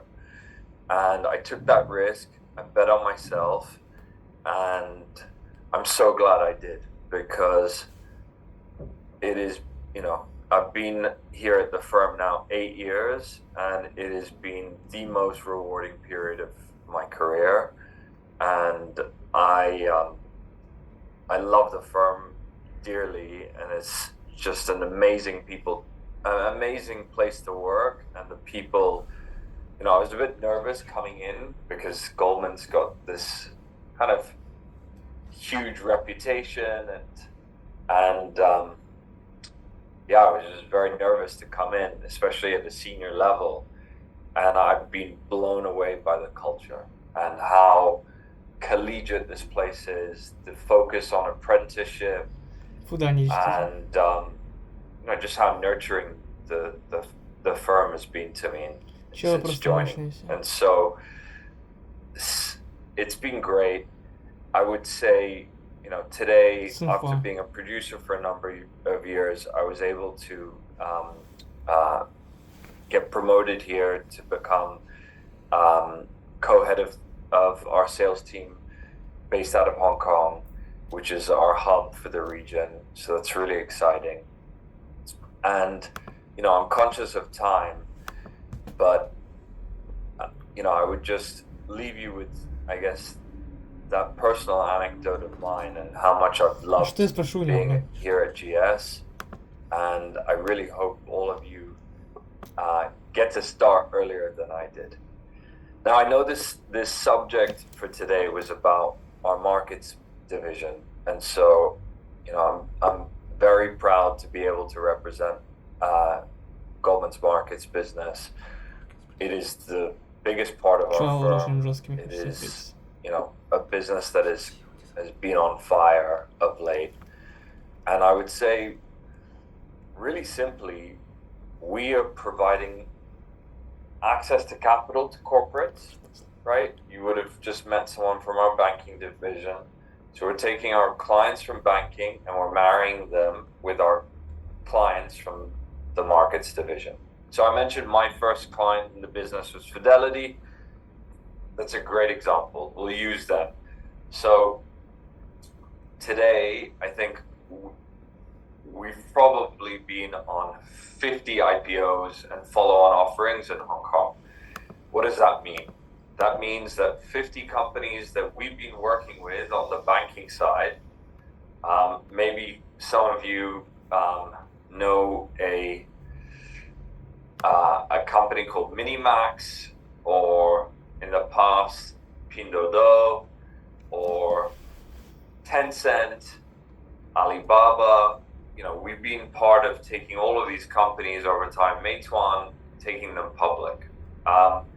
And then, so again, we're using our banking relationship, and then we're using our partners on the market side, like Fidelity, and we're trying to find capital for these corporates from institutional investors. And so that can be in the form of primary equity, where the company is issuing new shares. It can be in the form of secondary equity, where a big shareholder sells down. That can be in the form of a convertible bond. That can be in the form of credit, and the other thing worth noting so just think of us as a conduit between corporates and institutional investors. I think that's a really, just broad thing to think about when you look at the markets division. That's what we're trying to achieve, right? We're trying to get our corporate issuing clients the best price for their company and being able to sell it to our institutional customers so that there's still a further runway for growth, right? And they can make money in the public market, either in the form of CVE, credit, or equity. Now, our business on the market side gets more nuanced because some of our institutional clients and traditional asset managers, hedge funds, pension funds, they want access to leverage. And so that is our prime brokerage division. Our PB is a way for us to issue our clients more leverage, very simply. And it's also a conduit for our hedge fund clients to come in and borrow inventory and short stocks through us. Many of the biggest clients of ours today run market neutral mandates. So you would have seen Citadel, Millennium, Balyasny, Marshall Wace, these flagship hedge funds in the news. They're very well known for having market neutral product offerings. And so they need to not always be completely long shares or markets. They've got to find a way to hedge that. And so our prime brokerage division has the ability to provide leverage, also provide market access and shorting. The other thing worth noting, again, because people are always looking for hedging solutions and reducing the vol and beta that they have in their portfolios, our derivatives business is a big part of that.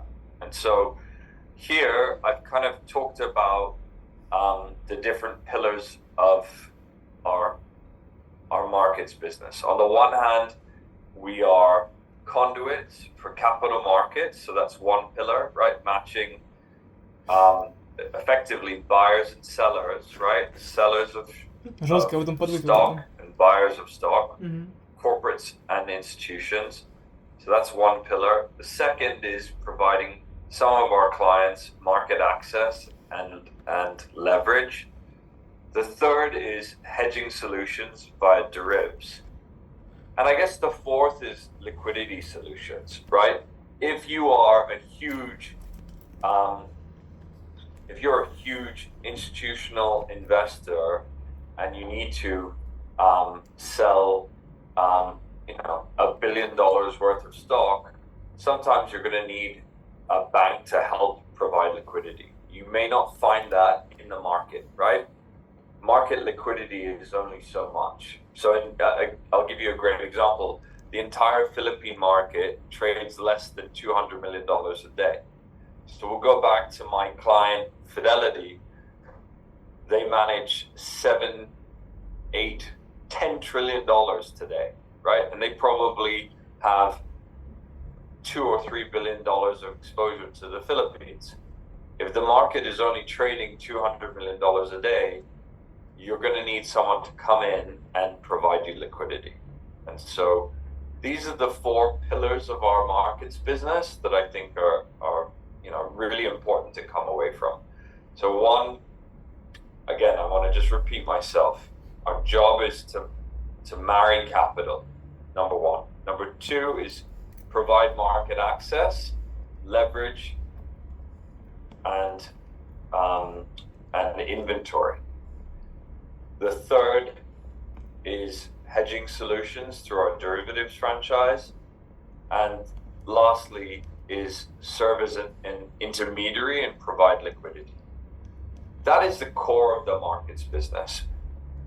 And I guess what drives that it's global economies, right? So we're in the midst of a huge AI cycle, and there's an arms race by hyperscalers to build more data centers. With that, every one of the companies in Asia in the AI ecosystem needs to build more capacity.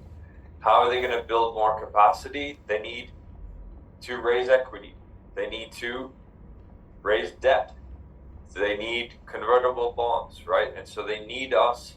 And that's why, if you look today, just a great stat for you all is there are 500 IPOs pending with the Hong Kong Stock Exchange. That is an all-time record.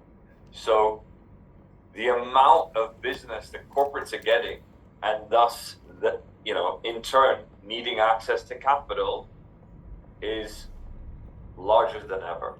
And so this is where our role as an intermediary comes in, and our role, with the other parts of those businesses all ties together.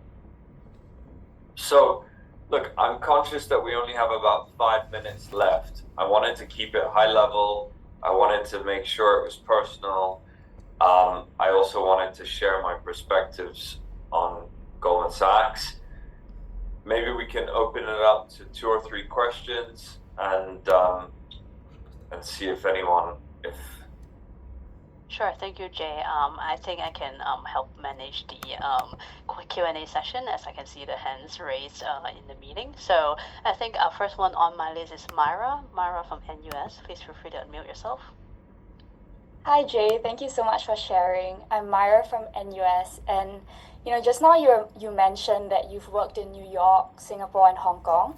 So I was just wondering, beyond the fact that Asian markets are growing at such a fast pace, what other opportunities do you see for, say, a junior starting their career in equity sales here in Asia? Hey, Myra. I think that's a great question, and something that I think Goldman does better than anywhere else. Firstly, congrats on going to NUS. I did a lot of recruiting out of NUS. It's a great school. I was in Singapore for 5 years, and you guys have some amazing universities there. On your question specifically, so what the firm loves to do is send its best people around the globe. So I actually hired someone out of university here at HKUST. I see a lot of people at UST on the screens. Her name is Stephanie Cho. Steph was an intern with us, then came on as a full-time worker on our team in Hong Kong. After crushing it with us for 3 years, she came up to me and said, Jay, I've never lived or worked anywhere outside of Hong Kong. I want to go and work in New York. And within 6 months, she was on the trading floor at 200 West, working, doing exactly what she was doing here, but she moved from the Asia team to the US desk. One of my colleagues who I spoke to last night, Andrei Alipov, who's on my team, has worked for Goldman now in Boston, in New York, and in London. He's 26 years old. And so the firm loves to send its best people across different geographies. It's a source of pride for us in terms of mobility. And for me as a leader, I want to see my best people travel around the world and represent Hong Kong and, everything that, bring our best practices there. I think that's any good manager would want that. And I think, again, this is a firm that thrives on apprenticeship and really believes in mobility. Thank you. Next question. We do have a follow-up question, if you don't mind. So you mentioned that you can move from Hong Kong. There's internal mobility, so you can move from Hong Kong to the US. I was wondering if it's common for salespeople to do this, because I thought that client relationships are pretty region-specific. Yeah, I think it is very common. We see that a lot. I think that with the strength of a platform like Goldman Sachs, it becomes a lot less about that star culture. It's my clients, my relationship. They want to speak to Goldman not because of Jay, but because of Jay plus Raymond plus Shirley and the entire ecosystem that we have across the firm. And so I think it's not really about selling yourself once you're at the firm, it's selling the firm and the people who are with you. And so if you have that ability to sell the firm, you can really go anywhere. Thank you. All right, thank you for the question. I think perhaps we can take one more. Alicia Lin from Hong Kong. Hi, really great to meet you. Thank you so much for sharing so much of your personal journey. And I actually want to ask you something more on a personal regard. I really admire your story, and I think you shared a lot on how being resilient, helping others, and it sounds like really being persistent in the vision you have for yourself has helped you be where you are today. So how do you recommend people at our stage of life set our vision? What do you think, maybe when you look at your junior staff, that you think maybe we should set our vision beyond just landing a job in finance? Or what are the kind of goals and values you think we should be keeping in mind as we look ahead at building our career and our later life? Yeah, I think that's, Alicia, that's a really good question. I think that you have to be almost single-minded in your vision for yourself, right? And I don't think that means you need to pigeonhole yourself in a certain, in a certain seat or a certain firm or a certain geography. But I think that you gotta be single-minded in your vision for yourself. And so for me, I wanted to be the best at client service on the street in Asia, right? That is a personal goal, right? To be the best in my field in Asia.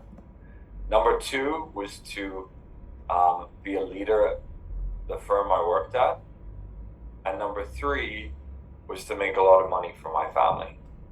And so I think if you have your mantra, right? And those are quite big things, right? It's not specific to Goldman, it's not specific to an industry. But I just, for me, it could be client service within private wealth, it could be trading, but I think it's, again, having a big enough bucket and 2 or 3 things that you want to hang your hat on and say, that's my North Star. That's what I want to achieve in my life and my career. And so for me, it was, and maybe I will not always be in equity sales, but the fact that I want to be the best in the field that I work at is a call to action. The fact that I want to be a leader at the firm wherever I'm working is a call to action. The fact that I want to make a ton of money for my family is a call to action. And so that's how I think about it, is making it really simple, but yet, in dark times where you need to be resilient, and there will be dark times, you've got to be able to go back to what you want to achieve. Thank you so much. Thank you so much for the questions, and thank you, Jay, for joining us today. I think we will have to quickly move forward to the next session. So I know, thank you, Jay. So I know a lot of hands are raised in this meeting, so don't you worry. You will get ample of time to network with our divisional representatives during the in-person session next week across Singapore and Hong Kong. So we will have all your questions answered by then. So for the next session, very happy to invite Raymond, who is already in the room, and also Serena to join us on the screen to host a skill set workshop to help you navigate the case study next week. So over to you, Serena and Ray. Awesome. Thank you so much, Toby. Ray, should we just quickly introduce ourselves? So my name is Serena. I cover off investment banking recruiting for the region. Ray, do you want to go quickly? Yeah, sure. I am leading the sales and trading campus recruitment in Asia. I've been with Goldman for around 9 years. I see some of the familiar faces on the screen as well. So welcome to our business academy. Awesome. So really quickly, next slide, please, Youngwon. You might be wondering why skills workshop is something that's on the agenda.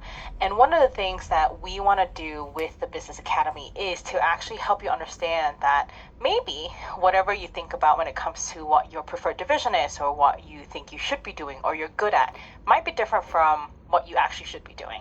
And so we want to take a minute just to help you recalibrate and maybe even figure out, after you've heard a little bit about the divisions that you've seen today, do you want to actually explore something a little bit different? Is something that you've heard a little bit more interesting or better fit to your skills? And we want to help you rejig thinking about choosing a division. Usually when students recruit, especially when I was in college, students usually choose division first and then go, okay, I'm going to like that job. Let me make sure my CV looks as good as possible for that job. I want to help you by the end of this next 20 minutes to flip that on its head, and I want you to go skill set first. So instead of thinking, should I recruit for IBD? Should I recruit for sales and trading? Should I recruit for asset management? I want you to go, and by the end of this next 20 minutes, go, what am I naturally good at? And where can that create value in which divisions? So we're going to go through that process right now. Next slide, please, Youngwon. How we're going to do that is we're going to go through 3 pieces. This is the journey we're going to take over the next few minutes. We're going to start with a really, really quick strengths process. So when we're doing that, we're going to get you to reflect on a little bit around what you think you're good at and how that looks like. And then we're going to connect that to what skills are, your strengths to your skills. And then finally, we're going to use that to triangulate off what potential divisions could look like for you. And ideally, you walk away from today's session, and also by the end of Business Academy, being open to applying for one more division or one more role that you potentially, hopefully, did not discover or were willing to try before this. So first part of what we're going to do is the strengths part. Youngwon, can you start on the next page?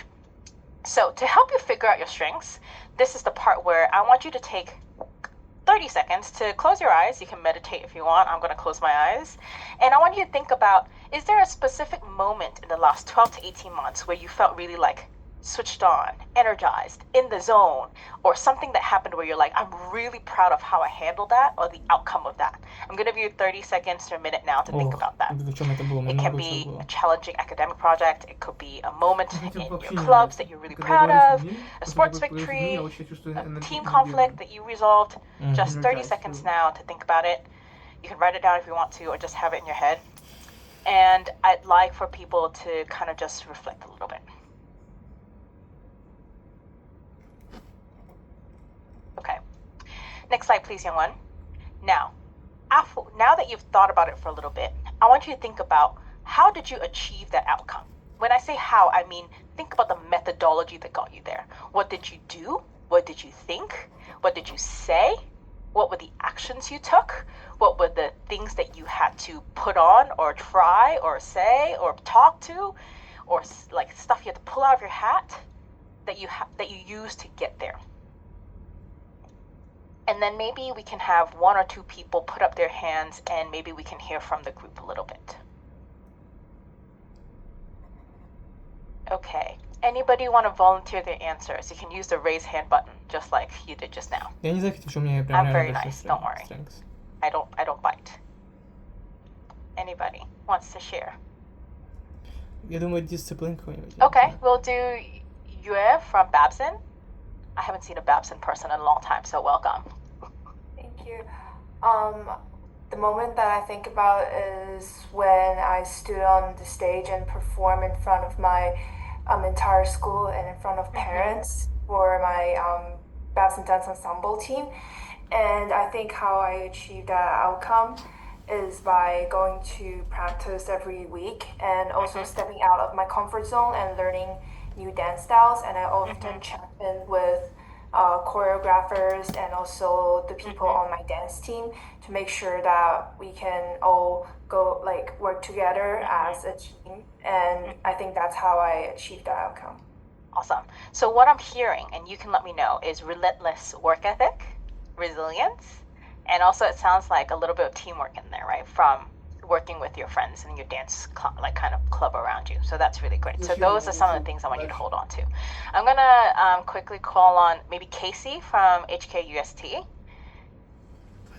Yeah, so something that I think I'm really proud of recently is managing to land a couple clients for my startup.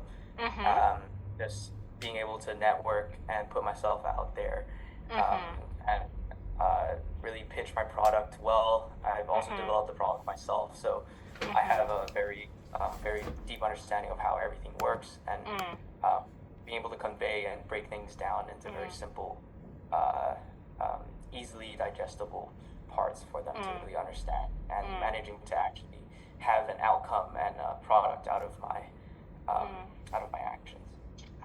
Great, but I guess my question is, how did you do that? Did you spend hours researching? Were you bouncing ideas off of your co-founders? Were you speaking to the investors of your company? What's the how? I think the how was mainly just being confident and practicing and just networking and talking to a lot of people. So talking, pitching, networking, constantly going. Lovely. Okay. So thank you all for your participation. I'm going to have you put your hands down now, but that's what I mean by figure out the how and think about that. And on the next slide, I want you to hone in on the how and think about, okay, what was the bit that I enjoyed the most?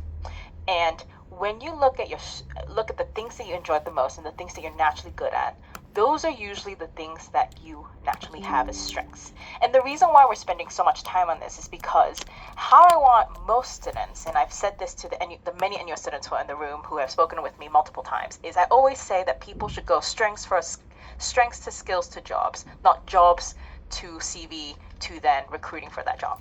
And so when I think about strengths, a lot of you always come across with some very similar things. Some of you say that your general enjoyment is that you love helping people get stuff done. Or you love talking to people. Raymond knows I love talking to people. I'm on the phone every damn day. Everybody in Singapore office knows that all I do is talk and convince people to go with the idea that I have. That's what I enjoy doing. But think about the table that you have in front of you right now and think about what do you enjoy. And that could be something that you naturally have as a strength. And now on the next slide, I want you to consider that using that to triangulate something that you're good at in terms of a job. So going from strengths to skill in terms of what you could be good at in the workplace is actually a very intuitive thing. So now maybe the things that I got you to write down, think about what do I enjoy in terms of the how, and what does that mean that you could be good at. For example, the person who said that she loved to dance, that could be something that means that maybe it's about detail-orientedness. You worked at that over and over and over and over again. That could be about detail-orientedness. And that could mean that if you enjoy that, you could be really good at mitigating risks that exist in different complex processes. The reason why I'm saying all of this is because on the next slide, things that you're naturally good at translate very naturally into skill sets. But my question is, are strengths and skills the same? Any takers, strengths or skills, are they the same? Are they not the same? You can just unmute yourself and call out an answer if you have it. Caleb, you wanna go? Yeah, sure.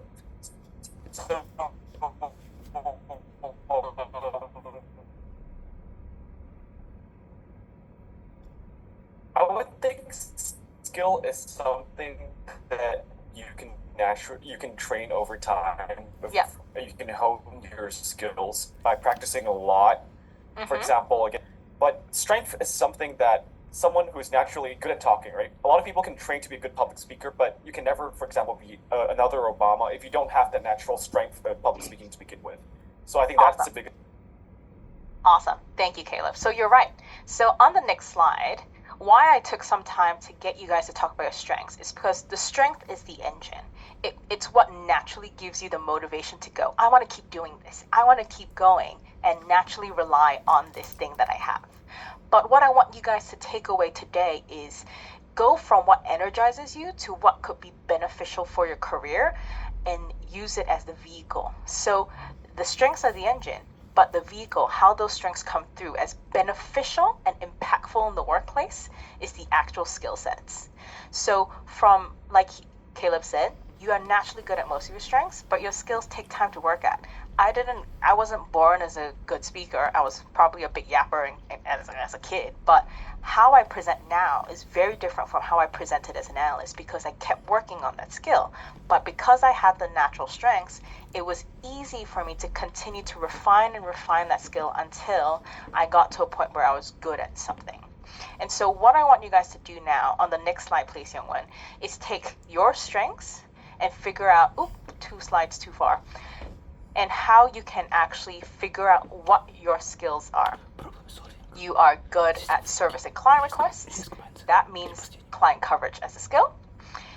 Could be that you're very good at relationship building, like people who are naturally empathetic, naturally gravitates towards long-term relationships, like somebody, like all the people that talked about client coverage earlier today. It could be that you're really good at sales.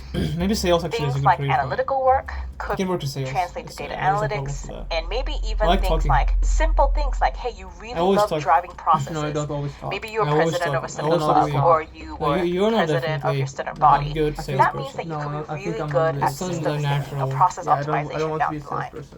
Why we're doing this is because we want you to be able to go, I'm not just good at things, but when I'm good at things, I have names of actual skill sets that I can put down on paper and figure out what I can do from there.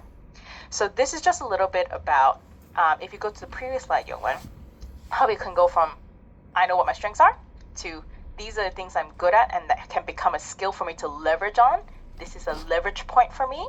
And now, the last point is, how do you use that to triangulate off a career for you?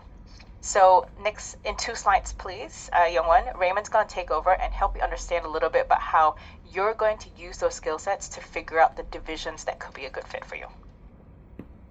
Thank you, Serena. So look, now we'll go through 3 examples. I think the first one on the slide itself, Sarah.